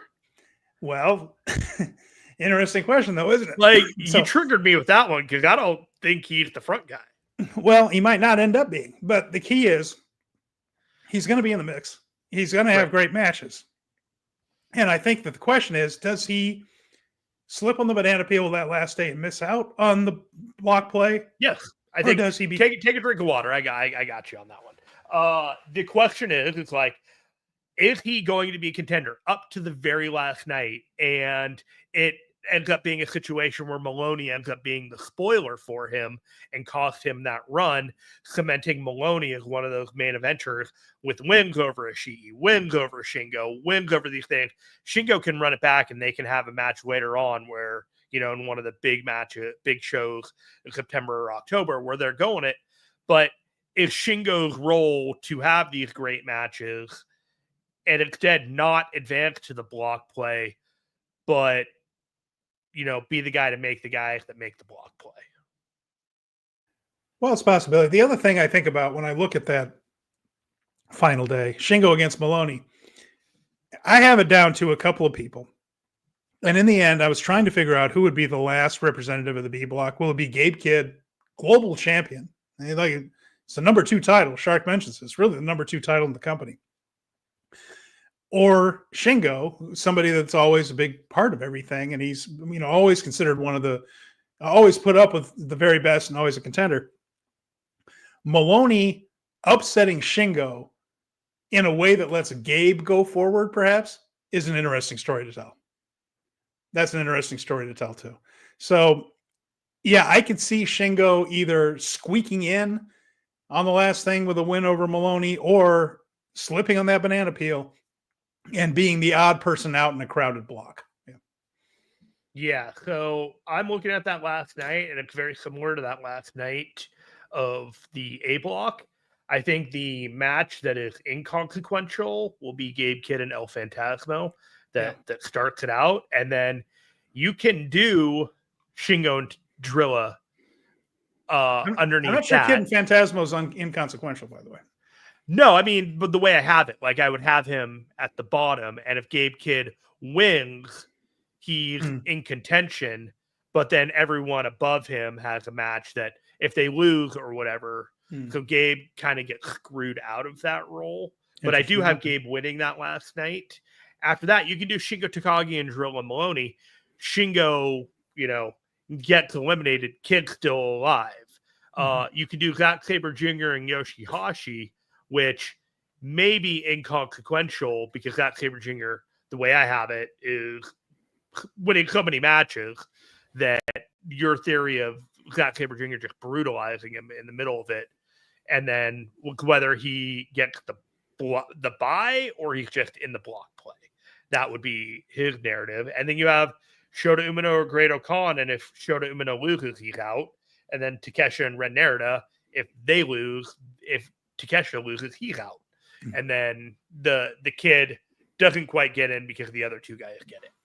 Yeah, so. It's intriguing. And Maloney is great for the banana peel spot. And he has that Drillakilla, which is a believable finisher. And he can certainly hit it on Shingo. He can hit it on almost anybody. He's really strong. That move looks like it would beat anybody. If you take that move, you're done. So he's terrific in that kind of a role because you can believe 100% that if you take that move, even if you are higher up on the card theoretically than Drilla Maloney, he lands that thing, you're toast. And it doesn't hurt the guy's perception that much. Well, the guy took a Drillakilla. What's he going to do? So it works in that sense too. And a couple of comments here. Brad mentions that Shingo's in the Ishii role of a guy who can have 5-star matches every night but won't go to the playoffs. Sure, and Crash TV says, not sure Shingo will make it out of the groups now, but say the plan may have been to do so when Godo was still in the running, a.k.a. originally he was to be Godo's spoiler bout. Interesting. That's possibility. I mean, there's a lot of ways that could have gone if Godo were in this tournament. So that we would have a very different conversation going here than we have right now. All right, who's next after that? Zack Sabre Jr. So it's almost very, very simple when it comes to Zack, is that he should do very, very well. He should move into the playoffs. He should How far he advances in the playoffs is another thing, but it just seems a little bit obvious that the world champion doesn't win this tournament, because this whole tournament is about creating challengers for the world champion, creating a number one contender, and whoever knocks Zack out can be a challenger at one of the other shows along the way. And keep in mind, Zack made it all about King of Pro Wrestling last year. No guarantees that it goes from G1 station to station to the Tokyo Dome. They might want to have chapters in the middle here too. So either way, I think whoever bounces Zack out will get a match with him, and we'll get a world title match with him. And the winner of the G1 will also end up challenging for the world heavyweight title at some point. So Zack's job here is to, I think, look like a monster who is willing to hurt people and continue this story of him being a little bit more ruthless, but in the end, falling just short and creating the challengers necessary to get the company the main events it needs through the second half of the year. So I think Zack Sabre Jr. is going to win the B block. Yeah, I think he's only going to lose like 2 matches. I think he's going to win more matches than anyone else in the block play. I think I'll have him at like 7-2 when everyone else goes like 6-3. So you're thinking 14, maybe even. Yes. I think he might even snatch 16 out of it or something like that. It's I'm going with the idea that he loses to Takeshita and Umino to run back an Umino match in September, and then do Takeshita versus Zack Sabre Jr. at Forbidden Door. That was what I was thinking. Takeshita getting a win over him and then going to Forbidden Door makes an awful lot of sense. Yes. For everybody that's involved with that show. Yes, and that's just very easy to run. Just do that match, and you can do that there for the IWGP title. Zack Sabre Jr. wins, or he could lose. Like, in all honesty, if they decided to just flip that title right there, it wouldn't shock me. No, thank you. Well, I mean, it wouldn't shock me because they've done some knuckleheaded things, but yeah, New Japan shouldn't be switching their world title to Forbidden Door. That's an AEW. Absolutely. They can call it double brand. That's an AEW show. No. Absolutely not. But you're introducing an element of doubt here when you have like a guy like Takeshita win the title and then you do a big match like that at Forbidden Door. I don't think that they should do a title change there. I think they should do the match there, and then they do a match with Umino in September, and then whoever knocks him out in post-block play in his bye match or the match after gets that October match. And here's the thing I've been thinking about. Or the G1 winner calls him out for KOPW. You can do that, but here's the thing I've been thinking all this time, this past week. Zack Sabre Jr. called out his shot last year and won the title in October. There would be some poetry and some like rhythm to somebody else, like him accepting a challenge and losing the title in October. The thing I keep going back to is the ticket sales for that Wrestle Kingdom with him at the top of near the top of 2 major matches and having the disappointing ticket sales. And I don't see him being the champion going in with him, that regardless of Tanahashi closing the show or not. Yeah, I agree with you. Yeah, I think that was seen as a failed experiment now after last week. Yeah, it was just one of those things where I was just like, those if you took the 2 combined crowds, it wouldn't have filled the dome once. It just didn't quite work out. And anyone that watches the show knows we love Zack. Yes. But maybe not as the they don't want him card. to fail, and that's setting him up to fail. Well, yeah. Right? All right. Like, he's valuable, but he's not the guy to be the champ. He doesn't feel like the guy to be the champion for Wrestle Kingdom unless you make the feud incredibly hot and the challenger is molten. And you have neither of those things right now. Yeah, that's very true. All right. After Zack. Great Okan. Well, bless his heart, as we say in Texas. I don't see him being the surprise guy in the playoffs this year. This is, I think Great Okan is probably going to finish middle of the pack here and be in a match there against Shota on the final night that might have some consequence, but especially after how Okan humiliated Umino earlier in the year, that match is going to have some steam on it in the same way the Yoshihashi is going to want to get at Zack that last night. Shota's going to want to get at Okan. That match might be his G1 in a way it might be Okan's G1. I mean that. So they're probably going to do fine in this tournament, but I don't think they're going to be in the mix at the end. I don't think they're going to be mathematically in it on the last night of block play, and there'll be an also ran here on to different things. This is not United Empire's G1. There's just no. United Empire is in shambles. It's like, as much as, Callum Newman wants to be Jeff Cobb or Hinare, he just doesn't have that kind of presence and cachet within the New Japan roster. And right now, Great Okan is one of 4 guys that I think United Empire kind of has in perpetuity right now. And last year, they surprised everyone and put him in post-block play, and it just doesn't feel like that's their momentum. I think he's much more likely to be the guy that costs like Gabe Kidd and Shingo, like beating them and costing them their opportunity on points, rather than being the guy to go forward. Like, he's going to matter. He's going to be an X factor, but he's not the X factor. It's intriguing right now, Jeremy. United Empire is bigger in CMLL than it is in New Japan. And Templario is a major player over there. Francesco Akira just won a Relampago match in Arena Mexico on a Friday night show. TJP has been a pretty prominent wrestler lately for CMLL. United Empire has been a big part of those Friday night shows the last few weeks, and they feel like afterthoughts here in the G1. I think United Empire is a bigger deal in Mexico right now than it is in Japan. Strange days. Yeah, I mean, 2025 they have that like F4W prediction contest every year that they try and do on Wrestling Cover Live. And I feel like if somebody has predicted any of this, they should just get the trophy for the next 5 years. After Great Okan, we have Gabe Kidd. So this is the global heavyweight champion. Got to take him very seriously in this one. And I had him moving on into post-block play here, mostly with Maloney edging out Shingo at the end, like we talked about. The little upset right there.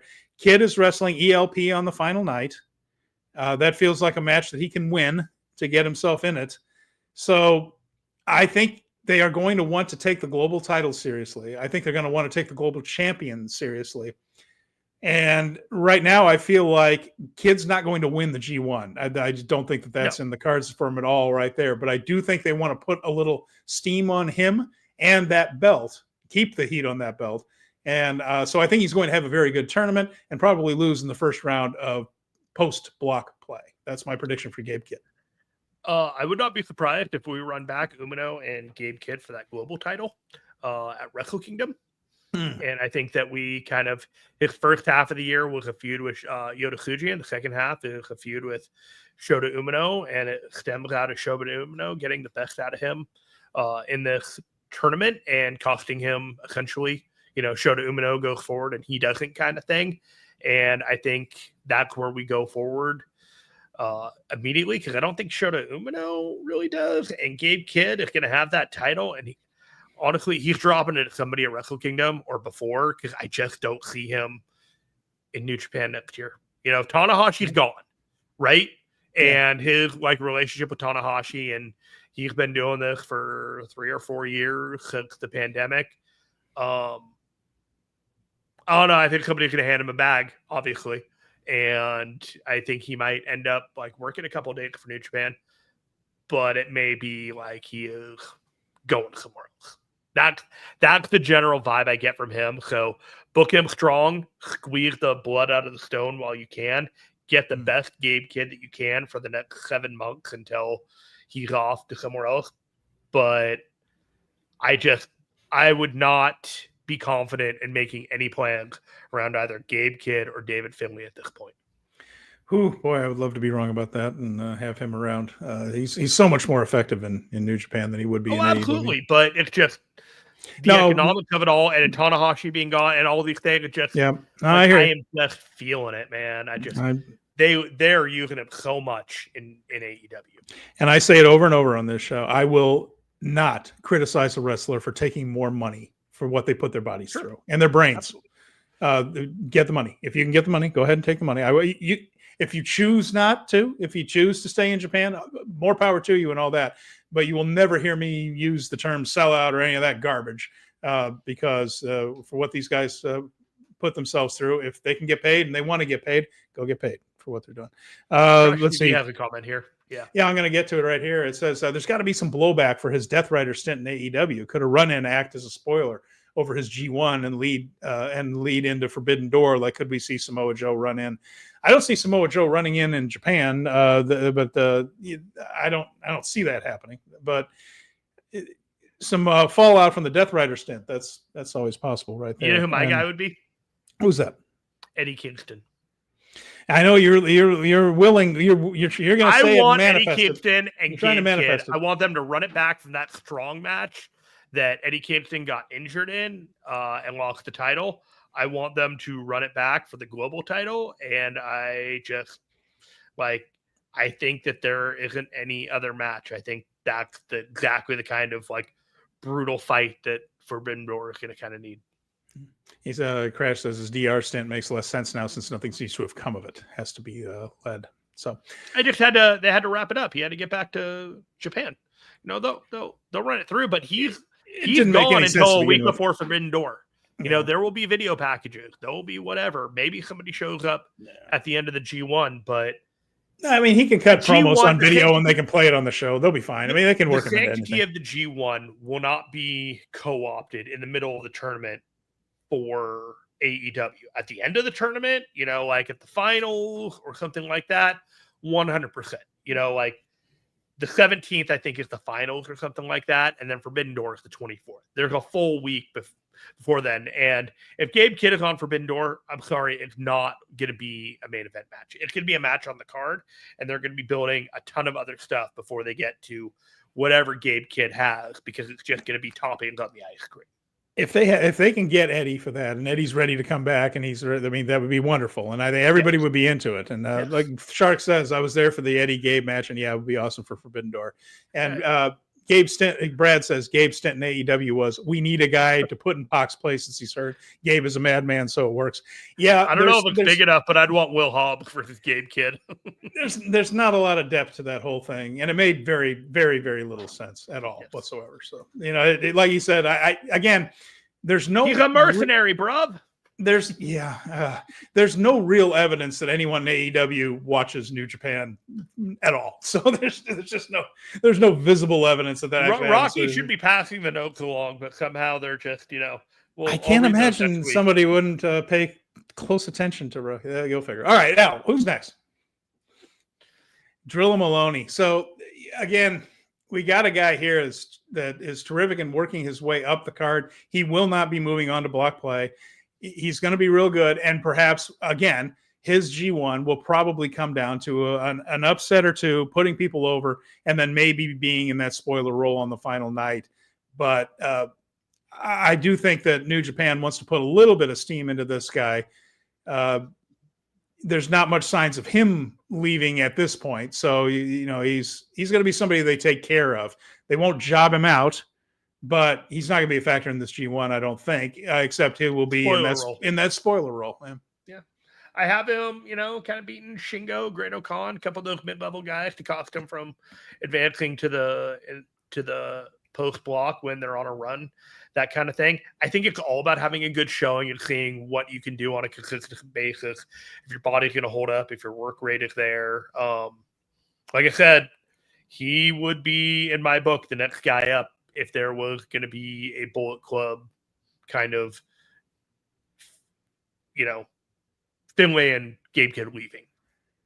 Yeah, I think he can carry it. I think I think in a very different worker than Gabe Kidd, but it can be just as good, just in a different way, not the madman way. But he's a charismatic dude. He's got a great build and very, very strong. Similar to Finlay in that if you made a list of the strongest guys in New Japan, you wouldn't have him as high as he actually would be. Like Finlay's that deceptively strong dude, and boy, Drilla Maloney does not have any problem getting some big guys up for that Drilla killer, and he seems to do it safely, although it scares the living hell out of me every time.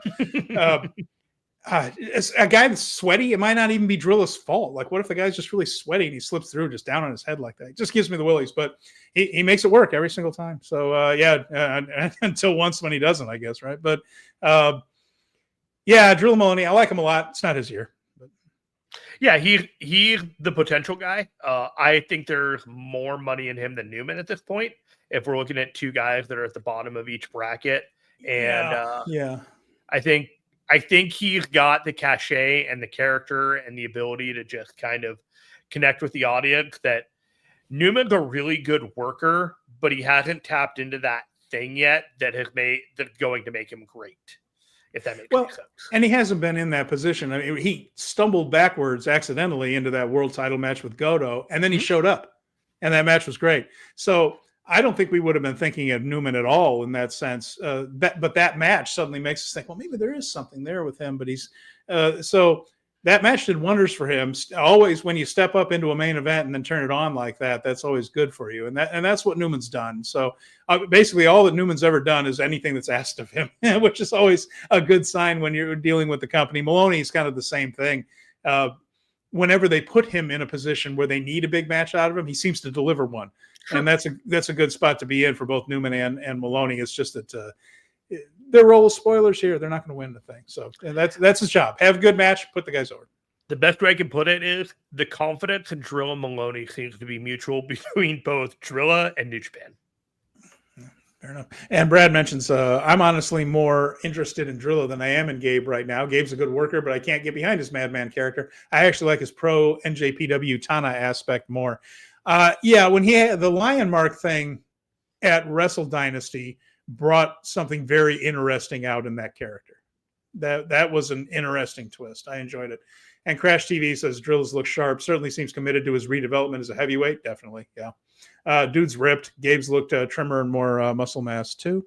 And Shark says it would either be Drilla or someone out of left field for a future Bullet Club Kingpin. So yeah, Drilla's probably the best choice if both Gabe and Finlay find themselves elsewhere in the coming year. So we believe in the guy. We all believe in the guy. Mm-hmm. Who's next? All right, we got the Chaos Goblin himself, Ren Narita. Yeah, see, this is one of my things about House of Torture, man. This guy should be so much better. He is wrestling Takeshita on the last day of block play. So that's the spoiler threat right there. I feel like this G1 is more Evil's story than Narita's or Sonata's. So I don't see him being part of the playoff picture, but I do see him being a threat to be in it. It's going to be one of those things where Evil goes through and maybe Takeshita manages to overcome all the BS and beat Narita on the last night. I could see that being the case, especially because this will be after Evil. So it's like, oh no, we're not going to have Evil and Narita, are we? And I think Takeshita might save us from that. But Narita is the best wrestler of the House of Torture representatives in this tournament. So I'm at least really. You think he's better than Evil? Yeah. I think when he wrestles, Evil is a very, very capable wrestler. It's just he is so into this House of Torture character. Narita tries to wrestle when he has a match. Am I making any sense? So he's a better technical wrestler and all these things. But I think Evil is a more complete package of a wrestler personally. Evil's better promo. He's better at that. He's a better leader for House of Torture than Narita would be. Evil's very, very good in his role. It's just that Evil leans into the whole, I am not here to have a good match for you people thing. I am not here to have a good match. I am here to upset you. I am here to take away the stuff that you like. You like great wrestling matches. I want to tear this place down. Screw it. For all it's done for me. And whereas when Narita gets into a match, he kind of can't help himself. He's so good technically, and he wrestles. Whereas sometimes you'll even see Evil put the brakes on. It's like, I'm doing too much. I'm doing too much. I gotta make these people pissed off. Do you remember in ECW? I'm going to go way back. Remember in ECW when Cactus Jack turned heel, and the only way he could turn heel on the ECW crowd is not hit people with chairs, and he would just like grab a hold and grab a chin lock, and then just kind of play to the crowd like, I'm not doing it. I'm not hitting him with the chair. Here's a headlock for you. What do you think? And they would do that. That's kind of what Evil does. He's like, oh, you want a good match? Not going to give you one. Narita can't help himself. He's got to have a good match. Yeah, I think Narita is the number 2 of the 3 House of Torture guys that we have in this thing. Evil is obviously going to be the representative going forward, and I think Narita is going to be the guy costing other guys the opportunity. I kind of expect him to beat Gabe Kidd in this again.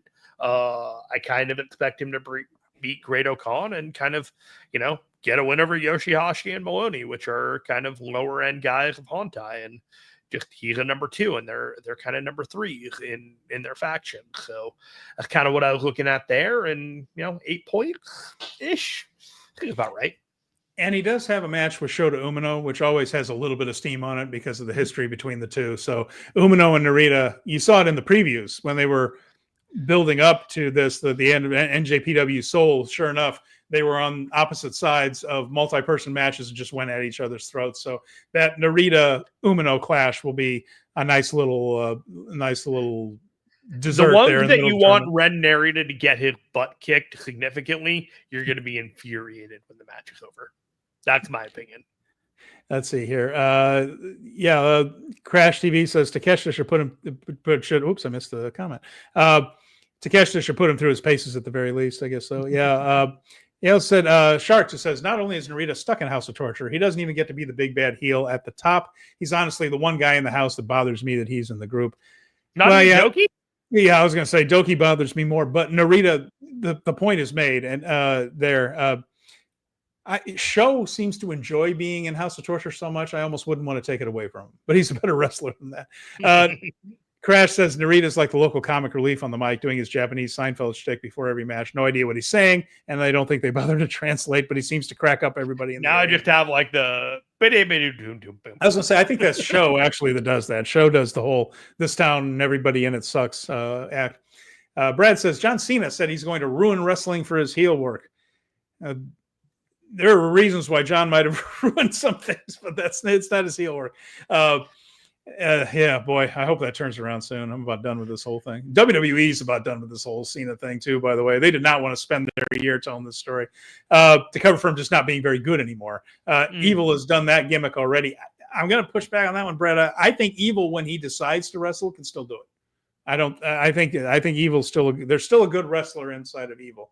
He's just really into this House of Torture character. So that's my theory anyway. We'll see if it ever comes through. I think Evil's just a very good wrestler. Yeah, I mean, I think he is too. I just think, I don't think his matches are good because he chooses not. I think he's one of the best wrestlers in the world, and I think that he is so good at his. I think he's one of the best wrestlers in the world. I think that if you're able to even your internet connection didn't believe you for a second what you were saying right there. It cut you off in the middle of saying Evil for best wrestlers in the world. For even 5 years, Xfinity was like, what is this dude saying? Is one of the best pure heels that you will ever see. I think he is committed to the gimmick. I think fundamentally he is a very sound wrestler, and I do think he's one of the best wrestlers in the world, and I think he doesn't get the credit he deserves sometimes. All right. Flaming Shark I know. Bold. Well, Flaming Shark mentioned something that I think is going to happen, by the way. He says that Doki was, not Doki, but he said it was a weird decision that made no sense, and I agreed. He said, Narita has suffered for far too long. Save him from Evil's brainwashing. I think that's a story someday. Yeah. That's going to be one. The Starscream breaks free. and Colin mentions when Evil and Sonata could be bothered, they were great. Well, they were a terrific tag team when they were both healthy. They were a terrific tag team. It's also 10 years ago, so the fact that one of them is still my knees were better 10 years ago too. Right.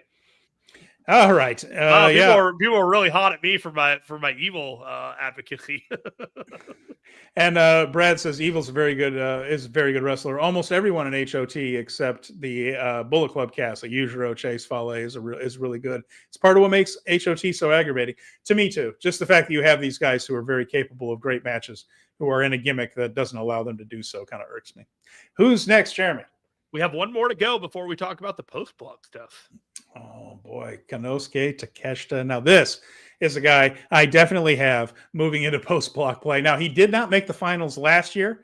And Brad, Sam, we all have the same finals. I think Konosuke Takeshita comes out of the B block and faces Yoda Suji in the finals. I think he goes that half a step further. Well, no, I guess it's one step further than last year. I think he actually does make the finals this year. I've said over and over again, this dude's the truth. This guy needs to be the next the guy in New Japan. I think he wants to be. I think New Japan wants him. I think he's doing some time in AEW to make the switch from DDT to New Japan a little more palatable and not direct for political reasons. And it's been a smart one because he seems to have kept the bridges mended among everyone and burned none of them. I think this guy can be the biggest star in Japanese wrestling if he commits full time. I think this is the closest thing to Okada we've seen since Okada. This is aura, his size, his working ability, his timing. I am on the bus. With all that said, I think Yoda Suji beats him in the finals. That's my theory. I think he goes all the way to the finals to lose to Yoda Suji in the big match. And then I will fantasy book Suji later, but that's my thought on that one. Takeshita, Suji. And the best part of the G1 to me, Jeremy, 9 Konosuke Takeshita singles matches I get to watch over the course of the next month. This is the best part of the G1 for me.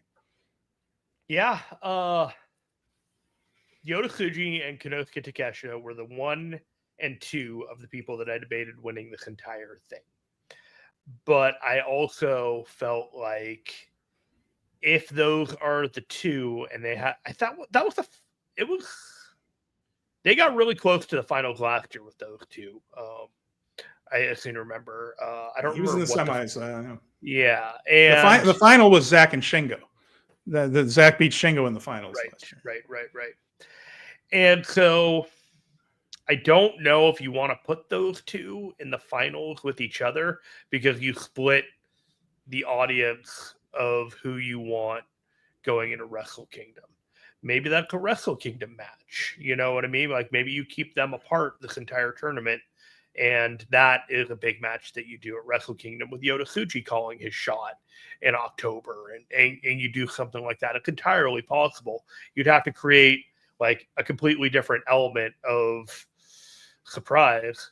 But since it was a semifinal last year, I feel like it's more likely to be a quarterfinal match or something this year.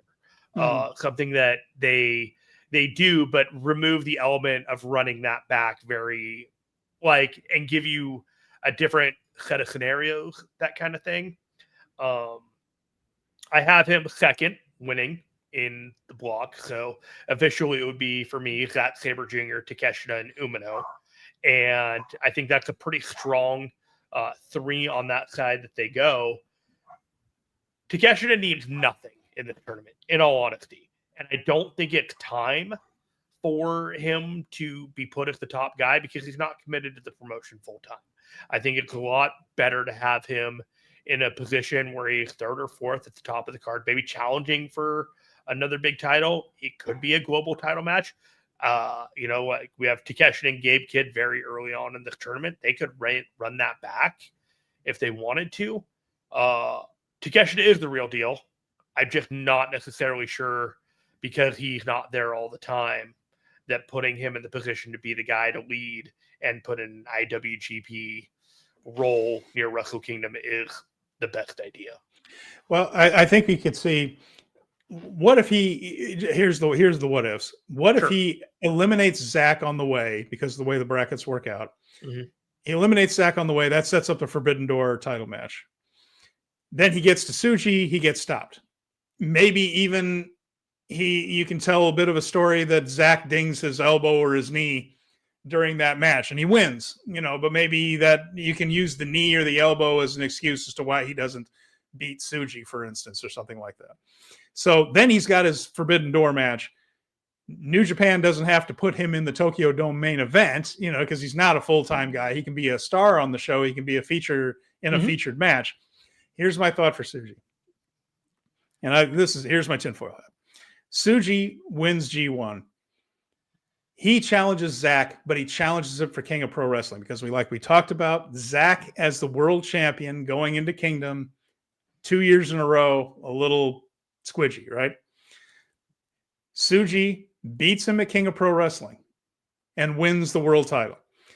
Now you have this side story going where does the G1 winner next year, now the whole thing is, can the champion even make it to Wrestle Kingdom? Now there's a story. That used to be a given. that the champion made it to Wrestle Kingdom. Now you've got 2 years in a row of title changes. Next year, you've got intrigue around KOPW. Can the champion even last until then? Because there's a precedent of it not happening. Tsuji wins the King of Pro Wrestling, and there's a freelancer out there, and for one night, Tetsuya Naito comes back and challenges him at Kingdom, and that's the match at Kingdom. Tsuji versus Naito, LIJ, at Wrestle Kingdom for the World Heavyweight title, and then Tanahashi Okada, if you can get it underneath that. Tanahashi Okada, Tsuji Naito, and this is a chance for Tsuji to get launched, get the big win over his former faction leader, and become the unaffiliated leader of the faction that's not a faction. So that's my tinfoil hat booking for the year without inside information, but I like it. I do like it too. That's pretty bold. And Yoda Suji versus Naito at Wrestle Kingdom. Yoda Suji versus Naito at Kingdom, yeah. Because it's better than what I had. So well, Naito and Bushi are starting to wrestle for other companies now, so they're starting to get their name. Not that they really need to get their name out there, so to speak, but they're starting to wrestle a little bit, and but they're going to start showing up on cards. I guess Rev Pro, right? Mm-hmm. There might be some United States appearances and things, so starting to get back into the groove a little bit, wrestling a little bit, and I think that could be a thing where he's a freelancer. Means he can work for anybody, including New Japan, if they write a check big enough, and he is a proven. One of the very few absolute proven draws. And we saw it in person there last year, just how many people were cosplaying Naito, holding up the gear. It was not close. Bring him the hell back. And, if they can work out something with Tony to get Okada back, you have Tanahashi Okada one more time, right? Possibility. Kenny's not a bad choice either. Like I said, we got Shinsuke's like 5-1, right? Maybe, Yeah. But Tsuji Naito, Tanahashi Okada, that's not a bad 1-2 punch. And if you want to do Takeshita and Gabe or Shota and Gabe or some combination of those guys underneath, you got Desperado versus whoever right there. Now we might be able to beat out last year's Wrestle Kingdom on national television. And you're going to want Naito for national TV. They got a TV deal this year. That's my thought.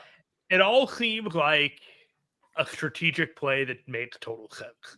And frankly, I like it better than what I've been able to come up with. But it also feels like we talked regressive. And even though we have like this entirely complicated scenario going in and coming out of G1, I feel like it's going to get very, very clear very, very quickly come like September, October. Like there's going to be a 2-month period where we're going to be talking about the main events and we're just like, ooh, or yay. And it could go either way at this point. So Okada's got some interesting belts to defend in January too. If he holds on to those titles, that's an interesting story right there. He's got to defend the Continental one more time in the C2 before we go there. But either way, if these are all different belts, then why is the one called the United? Because the other two belts are the other one combined. He should have one belt, but he's holding the other two as a period of clout. The other two are representative of the third belt, but I think yeah. Well, Colin says, hell, bring Naito, Ospreay, Okada, and Jay White back. Hey, all the stops is what I'm saying. And bring back the Japanese stars, certainly. I just feel like if you can bring back the Japanese star, you're on TV, you need to sell tickets. This is one's important. They're all important. All Wrestle Kingdoms are important, for God's sakes. But this one maybe a little more than most. This company needs to get some momentum going. This is a chance. You're right there. You got to launch the guy, and you got to get people interested in some way, shape, or form. And so, yes. If Zack Sabre Jr. goes full heel, can he be the bad guy and go to Tsuji, challenge him at Wrestle Kingdom? Yeah, but my world's not on fire with that. Okay. All right. Well, let's get to some comments here as we look at this. So Fleming Shark says Zack and Tsuji was the obvious final last year, and they went with it. I think they went with Shingo there. But Takeshita versus Tsuji is the obvious final this year. It'll be interesting to see if we get it. Yeah, sometimes I worry that it was a little too obvious as well, but I just feel like you could really do it, and it would be a good choice and a hell of a match. Sam says she has Tsuji as the winner as well. Takeshita from Flaming Shark. Takeshita is a bit of a combo of Ibushi and Okada to me. That's an interesting point. But whatever it is, it's whatever he is, it's fantastic. Another one of those guys is just bigger than he looks. By coincidence, I stayed in the same hotel as Takeshita and Kenta for Wrestle Kingdom weekend. And Kenta was about as big as I thought he was, and certainly in phenomenal shape and things, and which makes me wonder because he was in even more phenomenal shape when he was younger. And I'm like, what did that look like? Because he looked like he was in pretty damn good shape when I got a chance to talk to him in the hotel lobby there, and just name drop that. But I also saw Takeshita walking out. That dude is big. He is really big. It just surprised me. I mean, I'm 6 feet, 220 pounds, and I felt small next to Takeshita. I don't feel small in Japan very often, is my point, I guess. Crash TV said Tony Khan would disagree he's leaving, though according to most recent sound bites, well, Tony says a lot of things, and still think he's more. Tony doesn't like to lose. Tony says a lot of words. Brad says fantasy pick was Tsuji over Takeshita, but when I did my picks, this is interesting. I just picked each day's matches without looking at the points, and it made it much more interesting in how things lined up for my picks. And Sam did the same thing. So they just went through day by day, and whoever came out on top. Yeah, I had an idea what my final round. I had no idea what my final round would look like until I got there. So that's interesting. Well, Brad ended up with Finlay versus Aiwa in the final. I said I would share my notes, so I'm just going to go ahead and put these up for everybody. All right. Like, there is my Sport of Pro Wrestling. Let's take that comment down so people can see it really quick. Oh, okay. And yeah, so I'll just have that up there for a second. People can kind of see what I did there, whatever. You want to crib it? You feel like that's a good layout? Finlay, Yoda Suji at the top there. Zack Sabre Jr., Takeshita, and Umino. In the B block, I gave you like 10 seconds. You guys can pause on YouTube later on and get back to that. All right. Shark says the uncertainty of things going on is exciting. Crash said he's not sold on Tsuji as the IWGP champ. That winning smile and interstellar dental work doesn't work on me. He's not falling for it, by crikey. I understand. And then there's also some discussion in here about the three belts thing is fun because Don Callis can drape himself in gold and walk around. Callis is, Callis is really, really good as a manager, and he always has been. Going way back, he was even when he wrestled, like he would be on WWE and what was it, like the Truth Commission and all that kind of wackadoo stuff he was doing. All right. And whenever he would talk, you just think, this guy's really, really good. So if you can put him in a position to be obnoxious, go ahead and do it because Callis can deliver. And all right. Shingo only made semifinals last year, and Zack and Tsuji was the final. Okay. Yeah, that seemed right. Yeah, I guess so. Yeah, all right, probably. Yeah. Okay, so who do you have going in the A first block here for your? I haven't broken down seeds or anything like that. Okay, I haven't done. So the way I have it for myself is that it'll be Takeshita and Tsuji on the 14th for B2 and A3 to face David Finley. And from there, I have Yoda Suji beating Takeshita and then beating David Finley to make it out of that side. The other one is when it gets interesting. The A2 would be Evil, and that would be against Shota Umino. And Evil would beat Shota Umino. Evil would then go on to face Zack Sabre Jr. And you could toss this up however you like, running back Zack Sabre Jr. and Yoda Tsuji again if you wanted to. But I have a feeling it's going to be Evil versus Zack Sabre Jr. to run back the match at the beginning that Yoda Tsuji lost to Evil at the beginning of the tournament.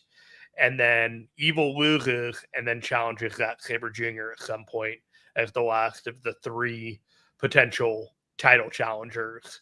You can avoid Zack Sabre Jr. and Yoda Suji for the title that way if you wanted to do that at Wrestle Kingdom.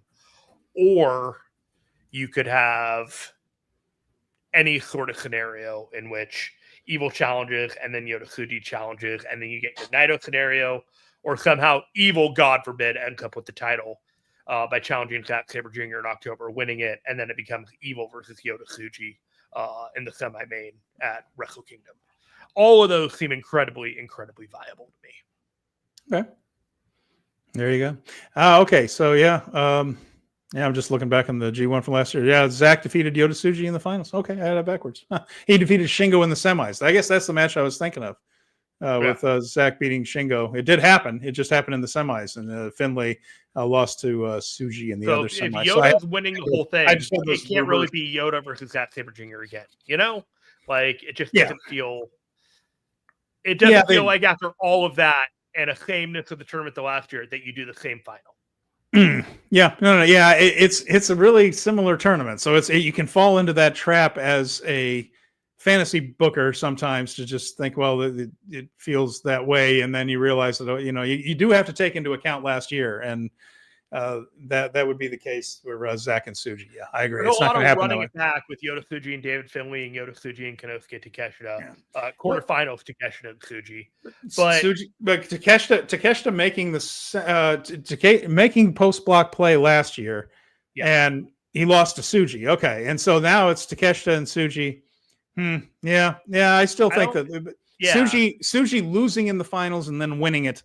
I think they could absolutely do that. It will still be the rubber match because they had Takeshita beat Tsuji last year in block play, lost to Tsuji in the post block play, and now this one can be qualified as the rubber match. They're 1-1 with each other, and then going into it with about 4 or 5 days, you can really sell these guys are 1-1. Who knows who's going to win this one? It's not a bad match to build up as a future rivalry for the ages either. Right.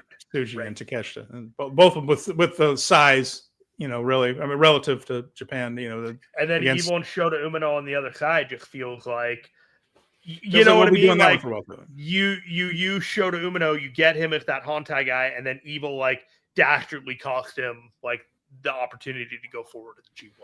You know what I mean? It's all there. So let's take a look. Now that we've done that, we're going to take a look at what we are going to see before we reconvene next Thursday. So G1 Climax kicks off Saturday in Hokkaido, Sapporo. 2 nights in the same building there, that building in the middle of Sapporo. And that will be Shota Umino versus ELP. The key matches. These are all block matches, no preview tags. So each night, 10 singles matches. The key ones, Saturday in Hokkaido, Shota versus El Phantasmo, Kidd versus Takeshita, Sonata versus Tsuji, Zack Sabre Jr. versus Narita, Tanahashi versus Taiichi. So some of the matches for the big contenders there. Sunday, again, same building. El Phantasmo and Takeshita, Taiichi versus Mora in a just 4 guys derby, and Zack Sabre Jr. versus Gabe Kidd. That one's happening in Hokkaido. And then we head back to the Honshu Island on Tuesday, July 22nd, Sendai, the Sun Plaza. That will be preview tags for the B block, key matches for the A block, Evil versus Sonata, Taiichi versus David Finlay, and Yuya Uemura versus Yota Tsuji. So that rivalry comes back in. So again, then we have the HOT derby. Uemura versus Tsuji. Again, we have the sun and the moon. Only one can shine at a time. Taiichi versus Finlay. And then we wrap up the week for us, as far as we're concerned, Wednesday, July 23rd. That is in Niigata. B block action, A block and preview tags. Shota versus Zack Sabre Jr. Keep an eye. And Shingo versus Gabe Kidd. They've had some terrific matches, so that's what's coming up in Niigata. So we will be back next week, and by then, everyone will have had 3 tournament matches. 1 in Hokkaido and 1 back on Honshu, either on Sendai or Niigata, that we can talk about and see how things are progressing. I look at G1 in segments of 3. So the first leg, the second leg, and the third leg. Mm-hmm. And we're going to be done with the first leg next week. There you go. And of course, wanted to mention, don't forget, Power Bombshells, Sunday. They're going to be talking about a lot of this as well, and everything that has to do with wrestling. Always a terrific show. Sam, we're really happy that you were joining us here. Scott E. Wrestling, my goodness, my man. You want to talk about somebody who's going to be even busier than we are, Jeremy, because he covers all of Joshi Wrestling. The 5-star Grand Prix is coming up for Stardom. Great stuff going on there. Big show coming up this, the 24th, 22nd? Mm-hmm. Natsupoi and Saya Kamatani. We just had the double knockout between Utami and Iroha in Marigold, and they are doing the Dream Star Grand Prix, which has a really interesting couple of blocks there. I think That'll be fun to watch. 16 wrestlers in that one. So Scott's eyes are going to be bleeding too from staying up all night. And what did I think of Utami versus Takumi Akala? I thought it was great. I loved it. I thought it was an interesting thing to do because going 56 minutes with a double knockout finish kind of stunned everybody a little bit, because once the 45 minute, so they don't do 60-minute matches in the first place. That was a special stipulation. 30-minute time limits normally for their title matches. Special stipulation of 60 minutes. They go 45, right? And so everyone starts to think, oh, they're doing the 1 hour draw. Then it gets to 50 minutes. Oh, yeah, they're doing the 1 hour draw. 55 minutes. They're definitely doing the 1 hour draw. And then 1 minute later, they knock each other out cold and referee Tommy stops the match. And that was, everybody was looking around like, no kidding. Really? They didn't do the hour. They didn't go all the way. It reminds me a little bit when they did a finish with Kojima and Tenzan when they were frenemies and they wrestled each other. I think they did like 58 minutes and had a finish. I don't even remember which guy won, but everyone was absolutely positive it was going to the 1 hour draw. And then they had a finish in the 58th minute or something. It was stunned everybody in the building. So it was an interesting finish. Undoubtedly, that one will be rolling back because it was title versus title. Iroha had the GHC title. She's got a bunch of them. But the one that was on the line was the GHC title, the Noah Women's Championship. Utami with the red belt for Marigold. They'll have to run that one back on a bigger show down the line, something more arena-ish or Oda Ward Gymnasium-ish for Marigold. I would say that's a little bit bigger than a Marvelous show could carry, I think, the rematch there. So they'll be doing it again. It was a terrific match, though. Fun to watch. We gave almost a bonus hour of content for people here on this G1 preview. However, I think my wife might kill me if I don't get off this podcast. We'll wrap it up. But pay attention to the 5-Star Joshi Show. That's on the Fight Game Podcast Network. Scott's going to tell you everything you need to know to keep up with all of Joshi Wrestling, TJPW, everything else for that matter. And, of course, Power Bombshells with important discussions about pro wrestling all the way through every Sunday. That is at, 1 p.m. Eastern, right? It's noon my time here in Texas. Don't forget about that. Fight Game Media's got you covered.